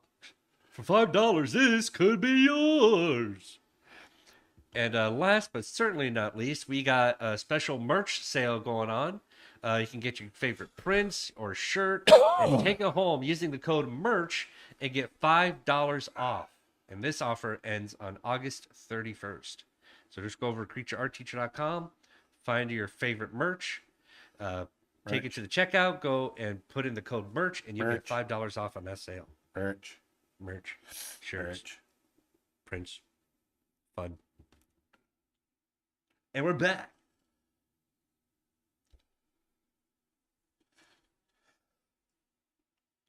And we're back.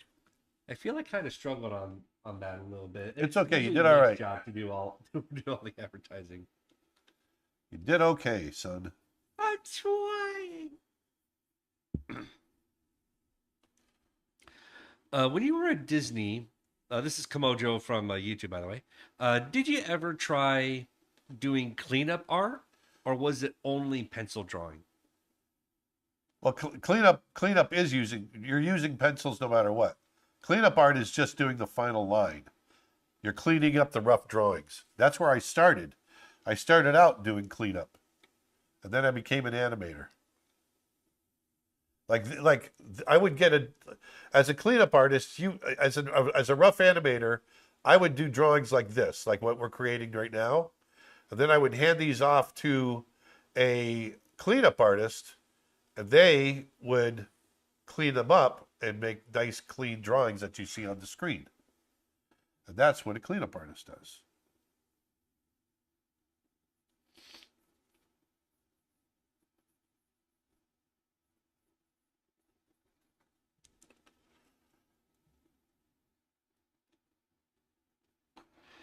Straws on Twitch says, animator over at Insomniac Games here. Just wanted to pop in and say hi. Love seeing the 2D animation process. Thanks for answering all these questions and giving insight. Great advice for any animation medium. Ah, great. Thank you. Thank you very much.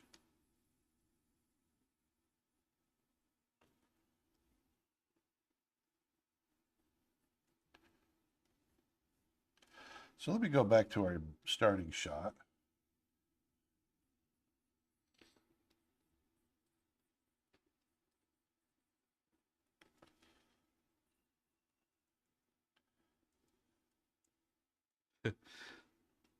Nunya on YouTube asks, "Is Aaron sick?" Oh yes. Oh, To be sick. I've had a nice juicy cold for for the last few days. yeah. It's not I COVID. I took a COVID test. yeah, I got pretty Dustin had it sick last myself week. last week over the weekend, and I'm still in the final recovering phase on it. Like I'm still coughing stuff up every once in a while, but it was worse over the weekend. We're not going to be held back. We're not letting a little cold keep us from coming to you guys. This little cold ain't no.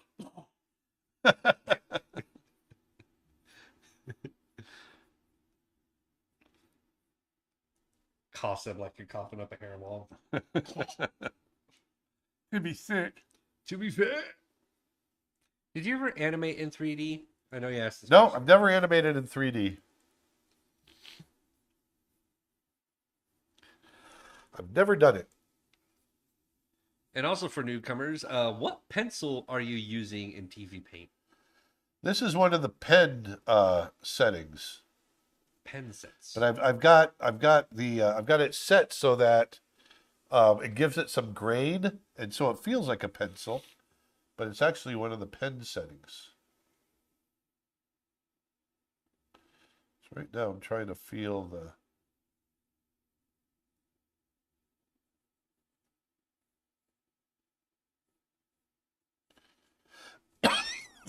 Excuse me, holy moly.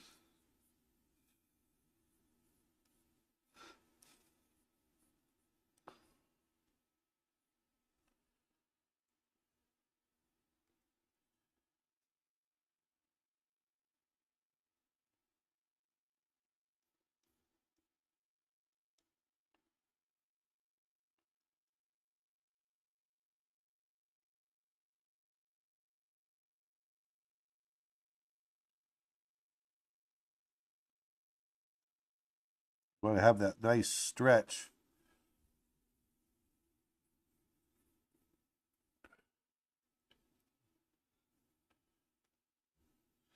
So an Instagram comment saying Dustin equals funniest quote guy in the chair.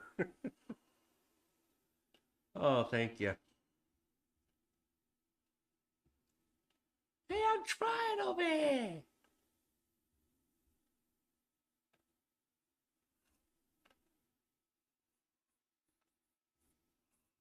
So I know what Martin would want me to say right now.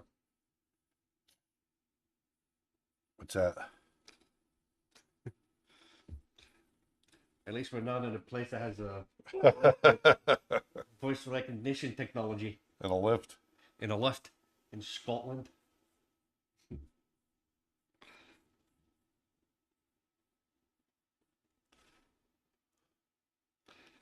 I'm not trying to ignore Twitch specifically. There's just so many people.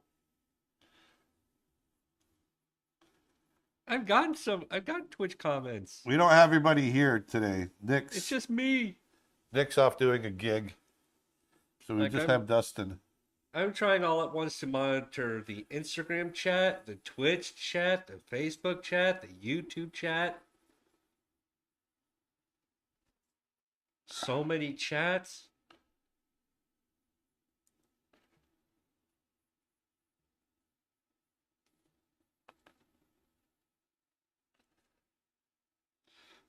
Frame by frame on Twitch asked, did the actors who have who had voice the characters acted for any scenes? If so, what was your favorite one? I didn't understand the question. Say it again. The question is, did any of the actors who voiced their characters, did they act out those character scenes I mean, when doing the voices? not really. No, I mean they're standing in front of the mic. They're acting as much as they can in front of a mic. But no, they didn't really act it out per se. Who would you use for the reference part for the animations? Who would I? Would, Whenever, if you ever had to use any filming for reference, I don't know. I don't understand what you're asking. like using reference for like whether it be like a particular movement or a cape throwing the cape over, like there would be Oh, it was just there's whoever. some movies where they would do live action filming to roscope like dresses and all Yeah, we would just either do it ourselves or we'd get one of our buddies down the hall to do it or something like that. But sometimes Disney would bring in actors and actresses to do it, if that's what you're talking about. Yeah, we'd bring them in. Another question from Twitch. Uh, There he is playing. It's playing at full speed.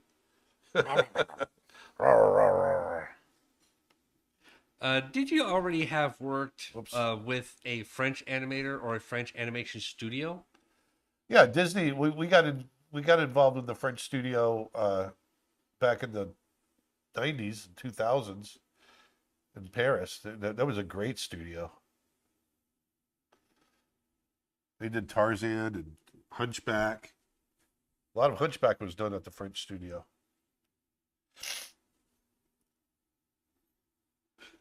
How's it going, guys? So far, so Hi. good.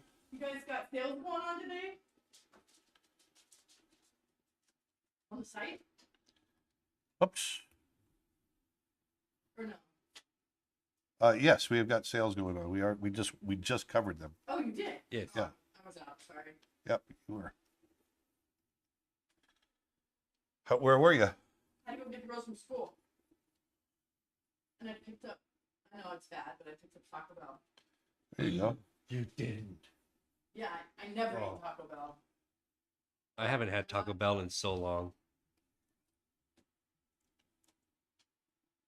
So how's the live going? It's going good. Just so many comments, so few, So little time? so little time. So little In- eyeballs? In On fact, YouTube? stupid fellow on YouTube. That's his YouTube name. Uh, do I need a degree to get a job in Disney, or just skill, or does only skill matter? Only skill matters. You do not need a degree. That's a big Myth? myth. Yeah, that you need a degree in animation. Big myth. Do Big not myth. need a degree in animation. You just need experience and show that you're able to adapt. No, you just got to have the artistic ability to do what you can do. Yeah. Do what you need to do. More of that.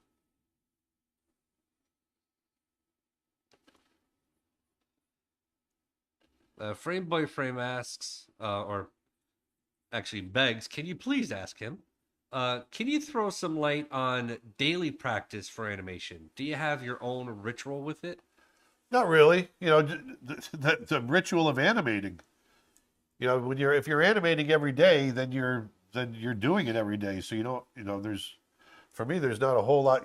There's not much else you need to do.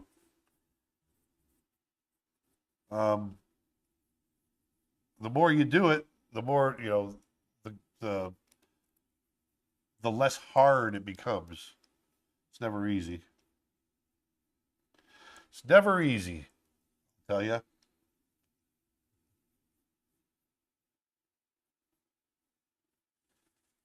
From Instagram, how can you see your sketch over all these layers of onion skins? I keep the onion skin very, very light. Very late.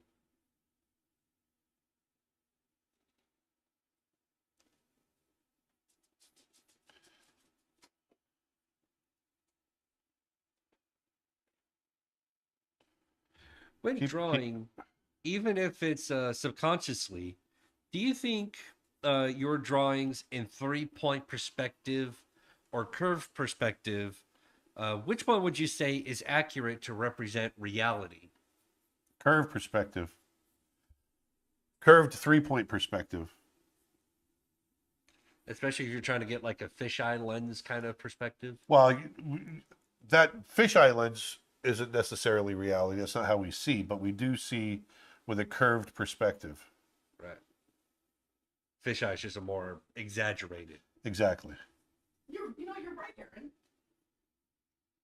What? I'm just kidding. I think you're right. Oh, You're right. You're right. You're right. And you're always right. How many times has Martin Berger been fired? Oh, twice a week.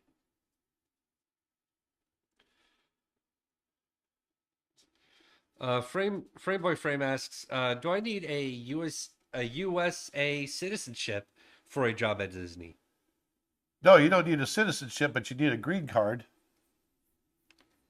if you're not a citizen. So in that case, actually, I just going back to the thing about having a degree. That is when a degree does help. Is if you want to work in the United States and you're coming from outside the United States, having a degree in your discipline does help get the job from a government standpoint, not from a creative standpoint. Don't you have to prove that you can do a job that can't already be filled by someone here? Well, they have to. Disney has to prove that. Like it has to be a specialized. Yeah, and usually animation's pretty specialized.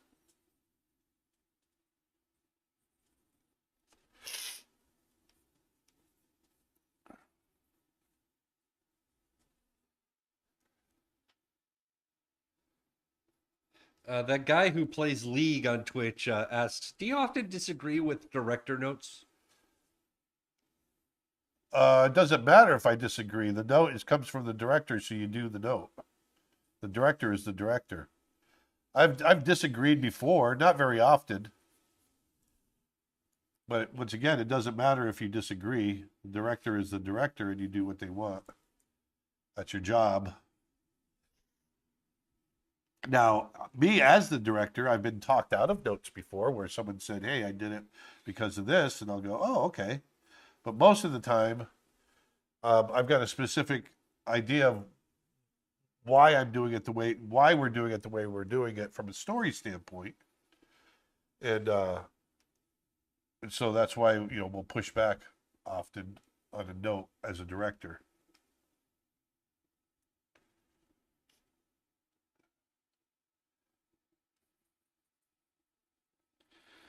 Question from Facebook from Lisa Newman. When you merge individual animation files into one, do you ever need to make an quote unquote in between at each junction of all the files? Say that one more time, sorry. When you merge individual animation files into one big file, Yeah. do you ever need to make an in between at each junction of all the files? No, not necessarily. It just depends on what the timings are. No, you don't always have to do that. If I'm understanding the question right.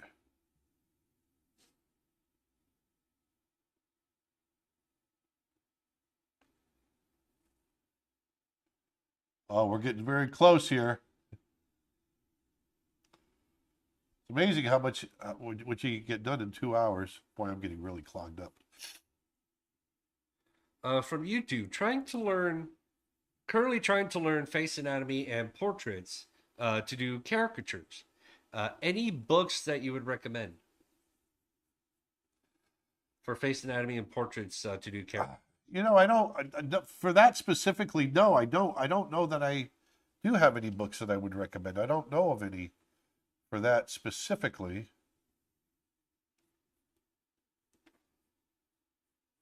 Not for caricature. If there's anybody else out there that knows, let them know.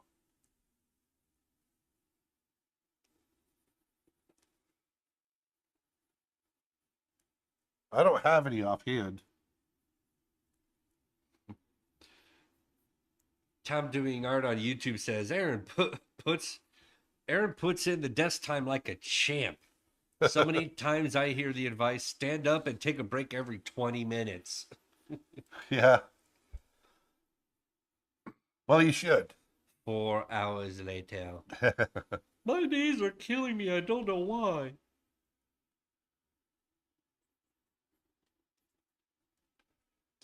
Looks like Frame Boy Frame from Twitch is heading off saying, it was great to be here watching you work. Thank you for all the hard work, and I'll be back next Friday. All right, we'll see you again next Friday. If you See want you to later. join us, if you want to join us every Tuesday and Thursday, become a member over at Creature Art Teacher, and you can join us as I make Snow Bear as well. Yeah, and actually now Basically, is a the big perfect time to do that animation because lesson. our memberships are on sale right now. Yeah. Just saying. Oh, were you guys talking about Nick's band? Next what? No, we said he was on a gig. Oh, someone, Martin was making a joke, said they're called 999 megabytes. They haven't gotten a gig yet. They're actually called X-1. They are on Spotify. Just gonna plug that.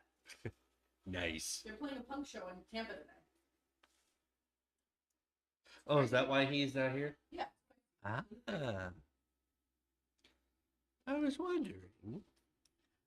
Ink T VT on Twitch asks, the arc and stretching on all these floppy bits are looking great. Are you working at 24 frames per second? I am. Yes, I'm working at 24 frames per second. Straight ahead. And you're animating in ones. Yes, I'm animating on. Well, right now I'm not sure what the timing's going to be. Some of it when it slows in, I'm not going to be hitting every drawing.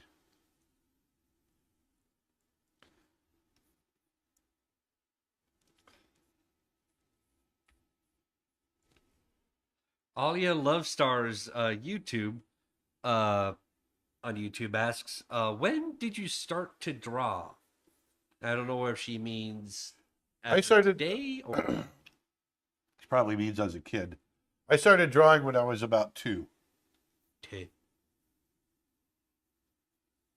So I've been drawing for 53 years. I was drawing like recognizable stuff when I was about 2, I guess. At least that's what my mother always said.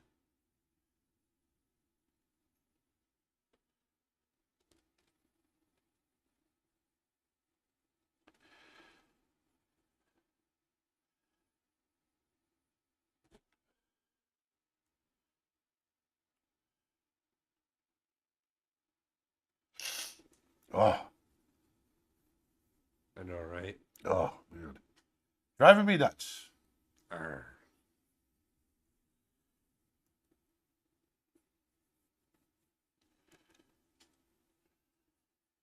If you tap on my comment, X-1 band, it'll take you to a photo of them, guys. Samika Blake on Facebook says, or asks, how much time would you recommend someone draws each day in order to become proficient enough to become an animator? I'm a single working parent, and sometimes I only have enough time to do a single drawing a day. Is that enough time to see any real progress? If that's all you can do, then you do what you can do. You know, it's very much an individual thing. So there's no set number. And basically it comes down to do whatever you can. That's what it comes down to. You gotta do what you gotta do. Yes. Do what you can do. Oh my God.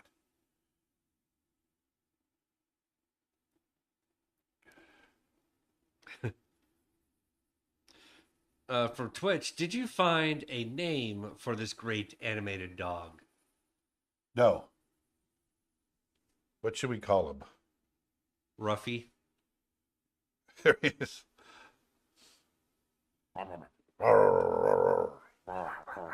So what we're trying to do is just get him to settle into this last pose.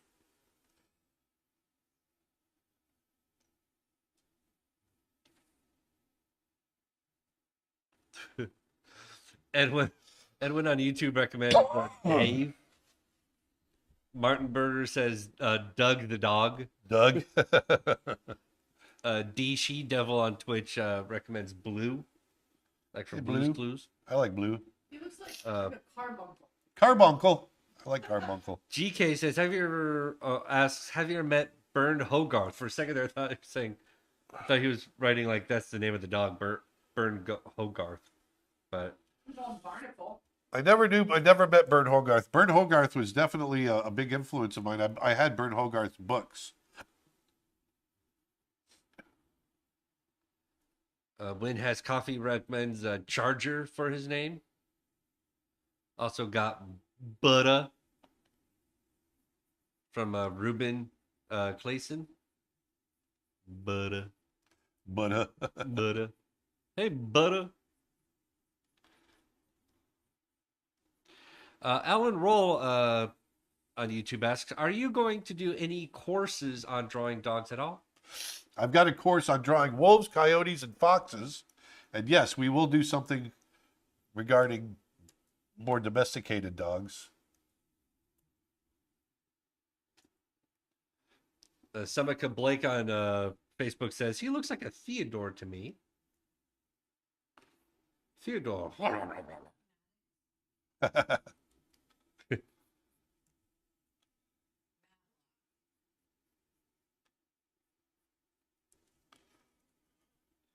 Have you worked with a Barry Temple?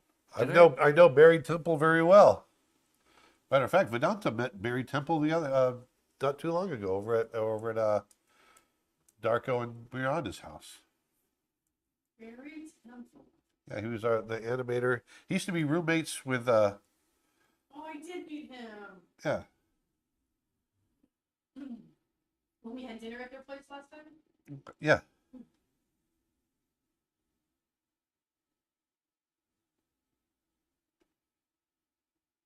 Did you work with him? Oh yeah, for years.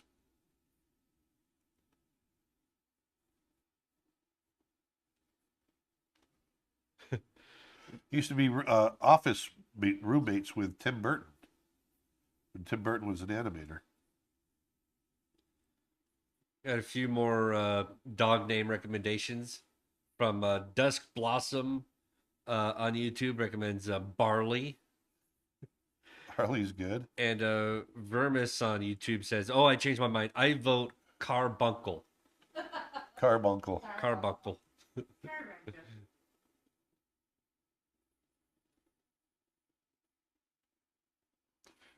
Robbie Lou comments saying he is so happy with his kill after his good shake. He is. DM Keystone on Twitch suggests Rufus the Hound Dog. Alexis Kirkland on YouTube suggests Scott. Scott. And Shelly Tolliver, I like this one, says on Facebook, "Call this pup Sketch." Sketch. I I like that. That's definitely up there. Lil Basin recommends Dusty. Like you. Like me. Erica Basin, Clarence. Clarence is a good one. I like that. Eterno on YouTube recommends Dutch. Rasbone. Call him Burger. I really like Sketch. I I really like like Sketch that too. I like that. one. A course question from Emmanuel on YouTube. Would you do a course on wolf dog hybrids? Probably not a course on it. It's not something I don't know that warrants an entire course. But I could draw them. I think you could, like, if you ever do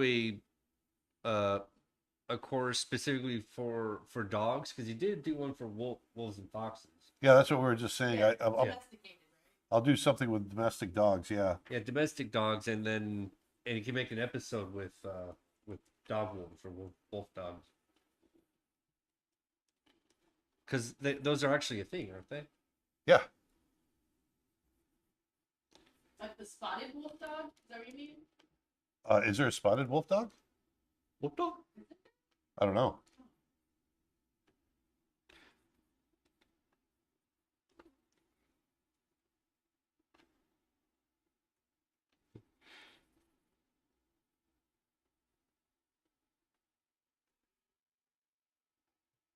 Dusk Blossom asks, "Have you ever drawn horses?"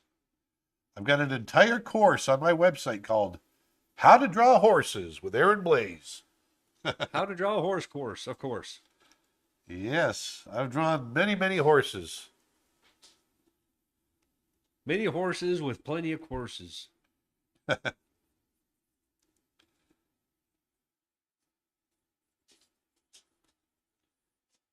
Ink TVT from Twitch asks, "What are your favorite and least favorite things about TV Paint as compared to animating on paper or in another program?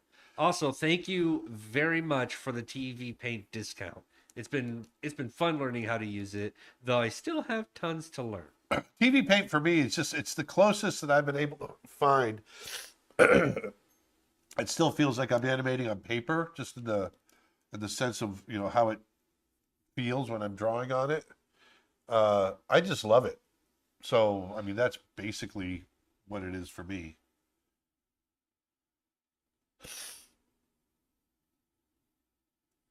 Uh, I mean I don't know what else to say. I mean there's other I've never used Toon Boom, and I know Toon Boom is a lot of people use that. I've never used it only because I've been using TV Paint. I've never felt the need to go off of it. Justin Kingston, I believe this is Hey, Justin. I believe this is another recommendation for a dog name, Odysseus. Odysseus. There you Odysseus go. to pair with Achilles. I hope I'm pronouncing that right, right? Odysseus? Yeah, it's Odysseus. There you Odysseus, go. yeah. Not Oedipus. Odysseus. Odysseus. From the Odyssey. Right. To pair with Achilles. So we're getting there. Look how much work it takes just to get a little head shake in here. So don't take this stuff for granted. You really want to take your time. It takes time. Animation just takes time. So do you just loop it then when you're done? It can loop. I just wanted to come back into its starting pose so that we can loop it. The intention was to the How many intention. drawings is that so far? So far, we've got 19 And drawings. is it on twos or fours? Right now, it's just on ones. On Ones. you're doing straight ahead animation? Yeah, right now, yeah, yep, exactly. Oh, wow. And right now, I'm on my 20th drawing. Isn't that hard? Yes. It's really hard. I feel like pose to pose, you can kind of gauge better, can't you? Or no? Kind of. I mean, yeah, I mean, they both have their idiosyncrasies for sure.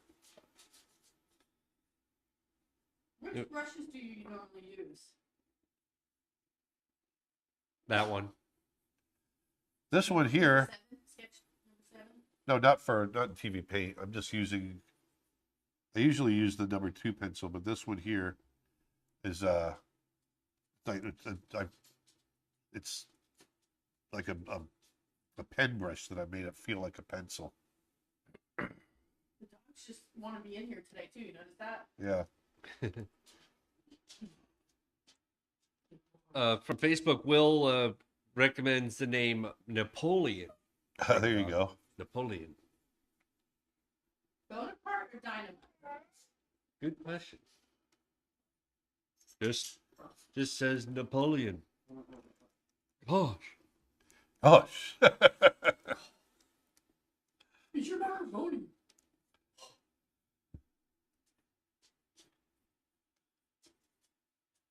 Now take your stuff out because I can't fit my nunchucks in there.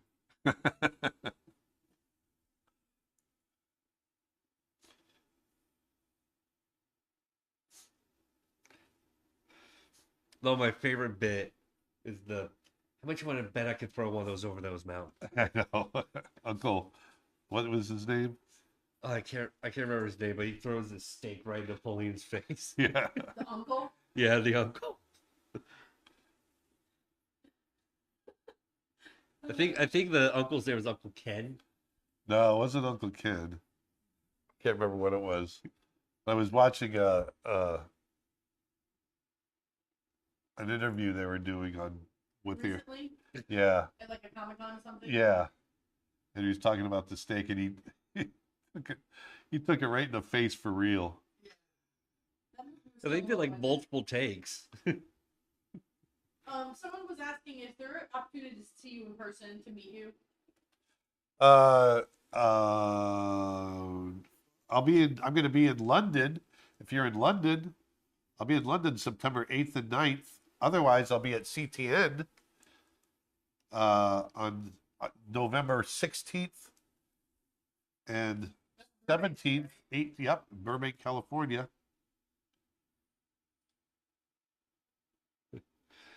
Are you thinking about doing any conventions, like comic conventions or anything in the future? I well, Like a con. yeah, I'll like CTN is probably the closest I'll be doing to something like that. I'm not going to be at Lightbox this year. I've just got too much going on, and I've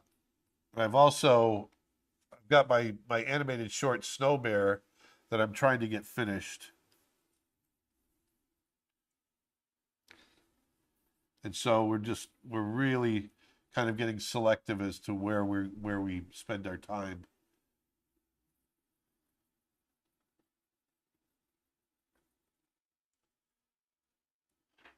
I need to catch back up on all these comments. Sorry if I'm missing some. Michelle Wasserman says, Aaron, while you're in London at Playgrounds, are you going to the Procreate reveal announcement? What do you think it is? It's supposed to be a big deal. I'm not quite sure. I've got my guesses, but I've got my guesses. Yes, I'm going to go to it.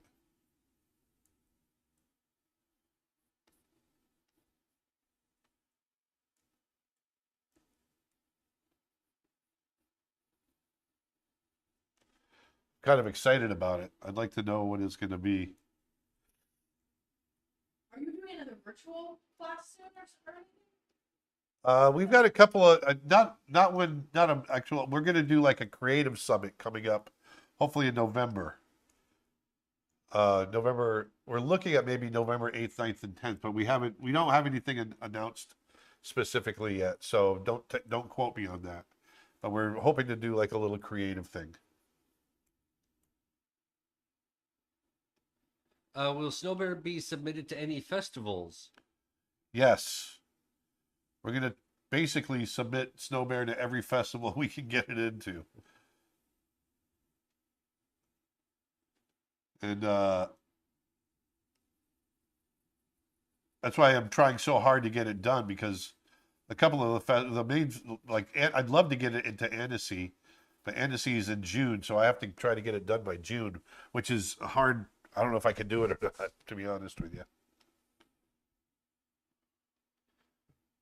Michelle Wasserman from Facebook asks, while you're in London at Playgrounds, Oh, but Vedanta just asked Oh. that about the reveal. yeah.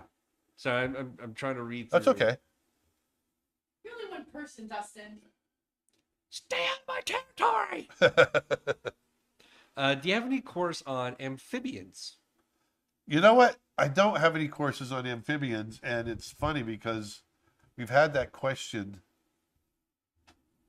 Amphibians and reptiles is something that we'll probably end up doing soon. Yeah, I think that could be a big one. Oops, wrong one. I got it. No water creatures? Not yet. Not yet. Not yet. All Then right. it's treason, then. So one last drawing here. I think One more we'll- thing.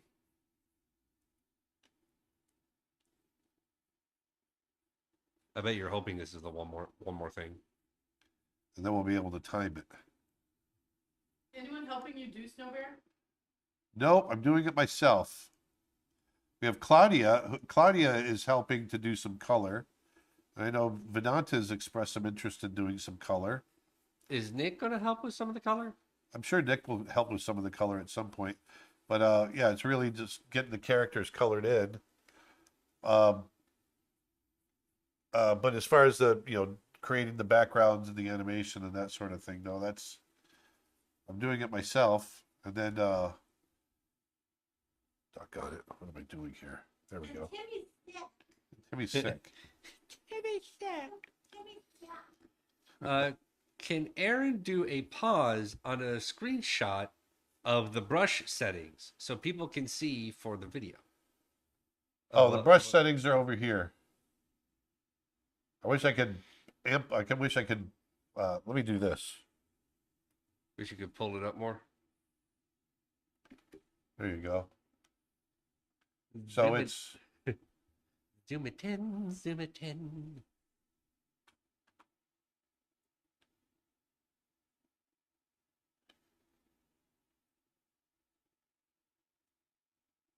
Someone's talking about a primate course, supposedly. these are my brush settings. Oh yeah, Erica is saying I'm still waiting on the apes and dog courses. Yes. Well, he's busy, Erica. So is Erica. I mean, she's completed every single course you've ever done. Exactly. It's to the point now where she's like, just come on, I need some. she's starving for a new course. And the moment we give her a new course, like a day later, I'm done. Yeah, she makes me feel like a slacker. Come on, slacker! Pick up the pace.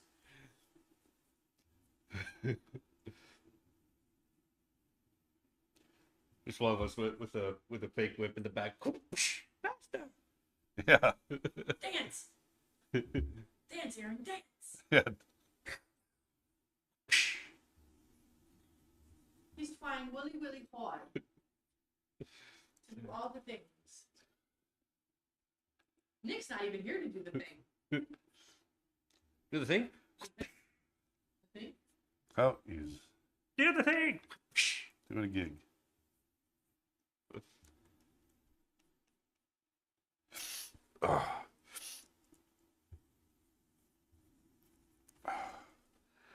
Jonathan Schmidt on YouTube asks, can you think of a scene in the past that you messed up but battled through it and had some sort of breakthrough? Yeah, pretty much every shot I've ever animated. He's like, I'm a fraud. No one's figured it out yet. You're just faking it, Aaron? I'm just faking it. I'm still waiting to make it. Actually, I think another course that would be really good down the road is animating with physics. Well, that's it. That's actually a good thing that you just brought up, animating with physics, because physics are in everything you animate. Yeah.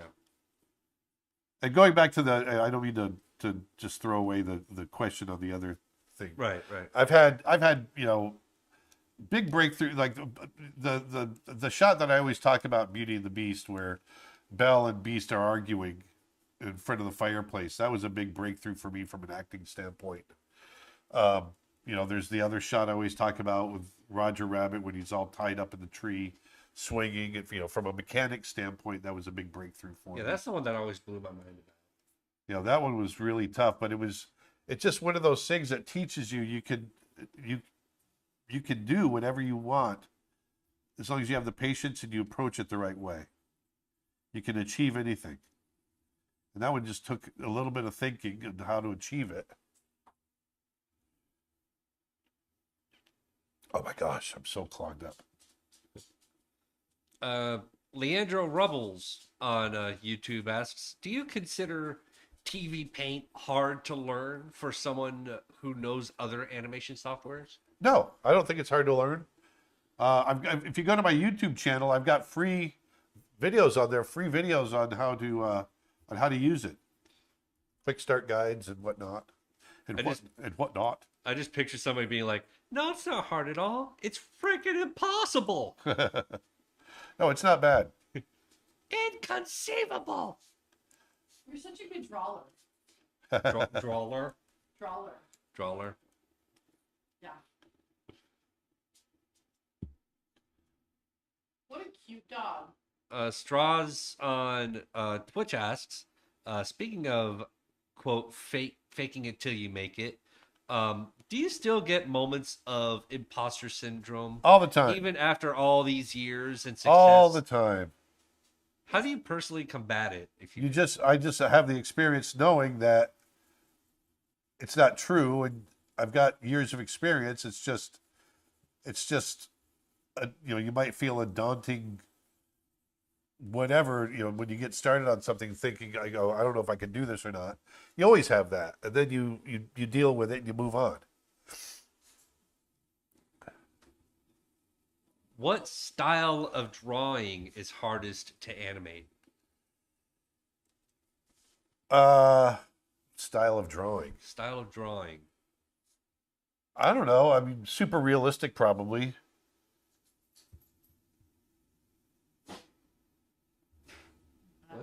Soungy's gonna get fired again for this. Aaron draws from the place where his heart is, his chest of draw.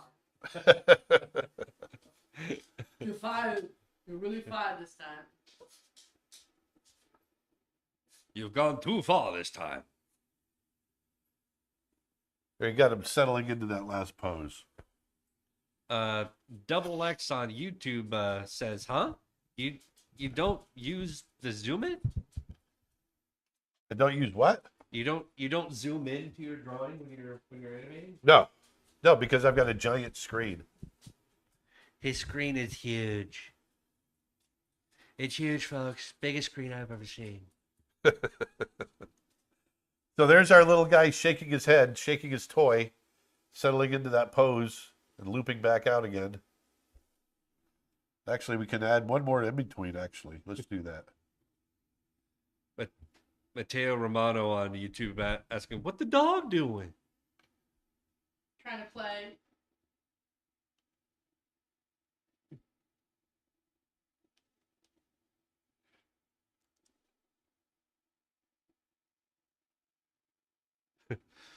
Straws asks about the imposter syndrome says, "Thanks for the answer. Great to hear from someone with that much experience and talent that still has imposter syndromes as creep in." Oh, we all have that. Everybody. We all have some kind of self-doubt.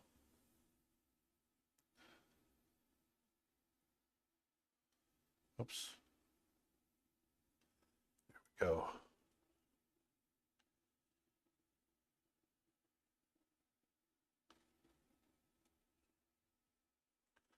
All right, so I'm just going to do one more in between here. Manuel on YouTube asks, "Do you use pencil or pen for final animated line art?" Well, I'm working digitally, so it's neither. When I'm working on paper, it's pencil. All the way. Always, yeah.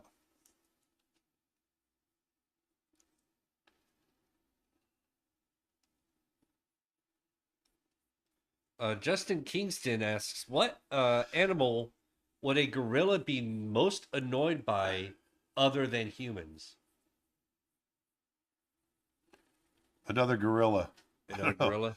I don't know. I'm not sure what they encounter in their regular environment. I mean, humans are the biggest threat. Yeah, I mean, humans are the biggest threat to them. Alexis, I'm liking those. I like those raven drawings, by the way, Justin. They're darn cool. Nice. Go ahead, Dustin. Sorry. No worries. Alexis asks, "When you were at Disney, did you have any control over what movies or characters you were put on, or did they choose for you?" They choose for you. You go on to, as an animator, you go on to whatever they put you on, depending on where you are as the caliber of animators. A lot of times they'll depend on you to come up with the character, or you can you'll have a choice. But yeah, you pretty much you go where they ask you to go. I just picture an animator in an office with his boss, like, "But I want to animate Lion King." Well, we did have a little bit of that where people wanted to be on Lion King or they wanted to be on Pocahontas because they were being done at the same time.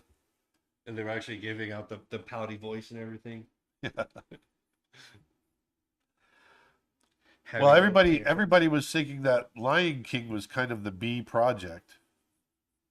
That's the part that really blows my mind. That Well, I think mainly because Glenn was on Pocahontas, and so everybody, loved Glenn. And I loved Glenn, so they thought it was more the A project because they put Glenn on it, and so they wanted to be on that project. Was And Glenn and part of Viking at all, or no, not at all. really? No, No. And what character did Glenn animate in Pocahontas? Pocahontas. Or Pocahontas? Yeah, see, I had the pleasure of doing both. So I did Lion King, did Nala. Then when I finished, I went over and joined Glenn, and he had me on the Pocahontas group unit. And so you acted as lead for young Nala, right? Yep, And then when you moved over to Pocahontas, you were put under. Yep. Yeah, Glenn. yep, exactly. Was it like just a temporary like there wasn't really like true like promotions or demotions or anything, but did it feel like a demotion when? No, not at all, because you're there to help out, and it's all hands on deck to get these movies done, and so I was there to help get it done, and I knew I was going to be going on to Mulan next, and I'd have my own characters on Mulan, and you get paid the same, so you just get in there, you do what has to be done, and then you do it. Just gotta do what you gotta do. You got to do what you got to do.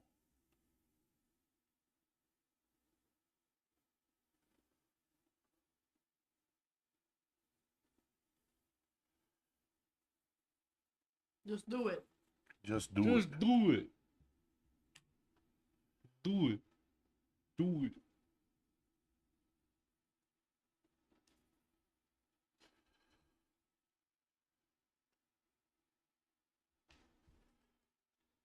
Adam This was Smash. fun to do today. Huh? This was a lot of fun to do today. Oh yeah, this was a ton of fun. Does it make you feel better? Yeah. Adam Smasher on YouTube. I know who you are, Adam. Cyberpunk character. Is asking Glenn Keane. Yes, Glenn Keane. I believe the person does not quite know who exactly Glenn Keane is. Oh, Glenn Keane was he's one of the best animators in the world, contemporary animator. He created Ariel from Little Mermaid. He created the Beast. He created Aladdin from Aladdin. He created Tarzan. Was it Silver John Silver? from Treasure Planet? Dustin? Yeah. Mechanical Arm? John Silver, yeah, Yeah. with the cyborg arm and all Yeah. that. Yeah. He did Dear Basketball with Kobe Dear Bryant. Basketball. He just got the Oscar for Dear Basketball. He directed Over the Moon. Yeah, Over the Moon was that? That was his That was Netflix, I think. Yeah, it was Netflix, and his first feature, right, as a director. Yeah, exactly. did he actually do the 3D animation? Or No, did he help? directed it. Huh? He directed. He directed Oh, it. he directed. Yes. Oh, Yeesh. So what I'm noticing is I'm noticing some overlap isn't quite working right. So this is why, if you can feel the physics, so that last little flap, the ears should have more overlap. I'm just gonna do the one. Starting with this one here.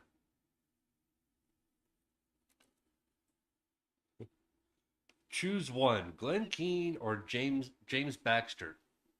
No, there's no choosing. You can't choose. Oh, you can't choose because they're both Come great. on.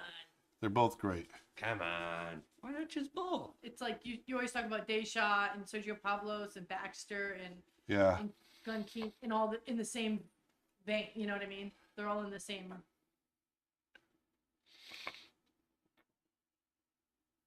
Everybody's great, except for you, Kenny. Everybody's awesome. Everything is cool when you're part of a team. Mm.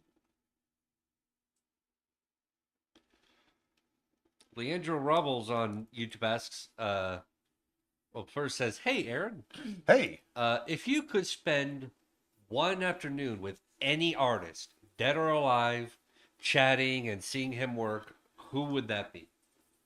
John Singer Sargent.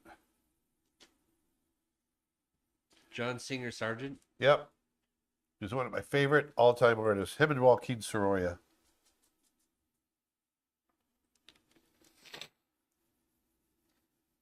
I'd say Van Gogh. Oh, that's Yeah. actually a good one too. I mean, everyone called him crazy, but I just to paint one day with him out in a field somewhere. Yeah. Woo! Looks like I gotta head out. God, it's fun joining you guys. Later. Are you going to get the girls? I gotta take Heather to work. Oh, gotcha. Bye. That ear got a little bit long, but there you go. Let me pull that back in again. Edwin says that he would meet Walt Disney himself. You met Walt Disney, didn't you? Shut up. Yeah, because you were born at what, 1921? 22?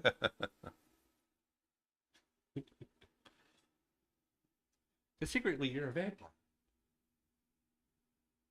And you're here to suck your blood. Blah, blah, blah. Blah, blah, blah, blah. Blah, blah, blah.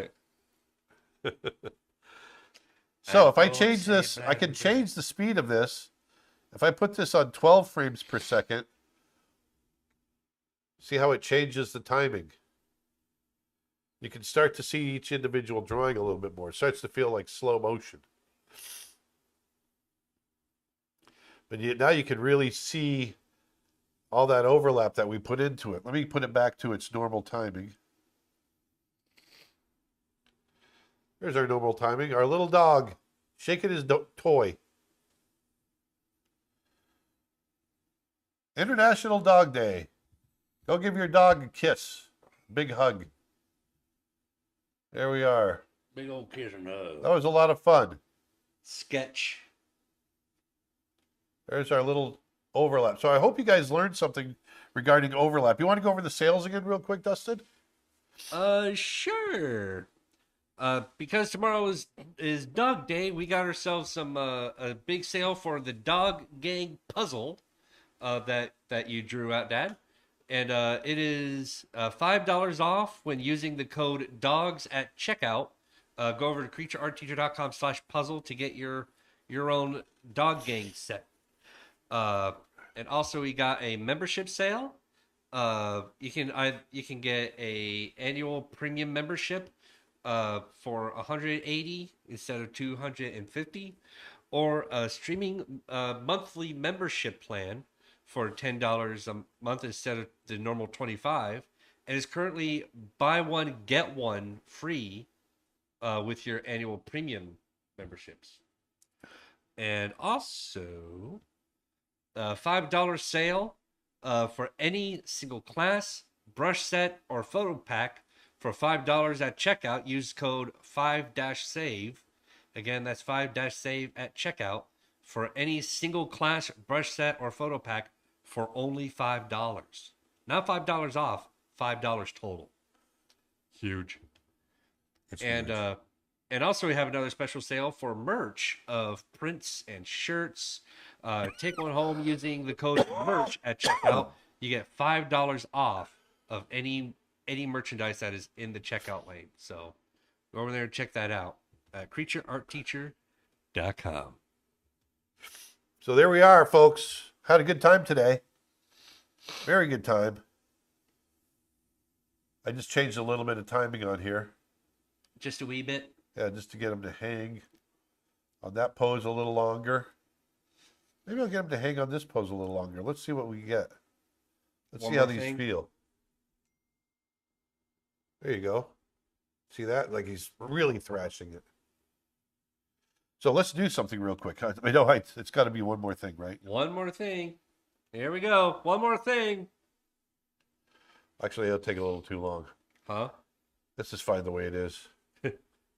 But so there you go. That's our little dog doing his little head shake. We need that's what we need is a little.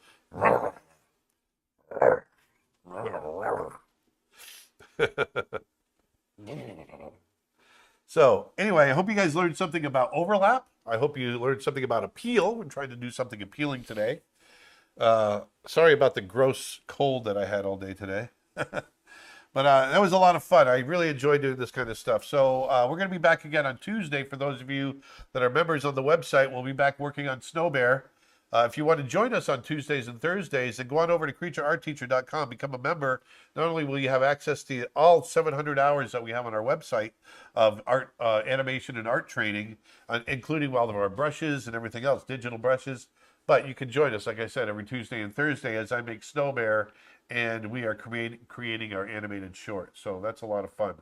So anyway, I hope you guys enjoyed today. Go out there, put some beauty back into the world, and I'll talk to you next time. Thanks. Cowboy Bebop. Bye-bye.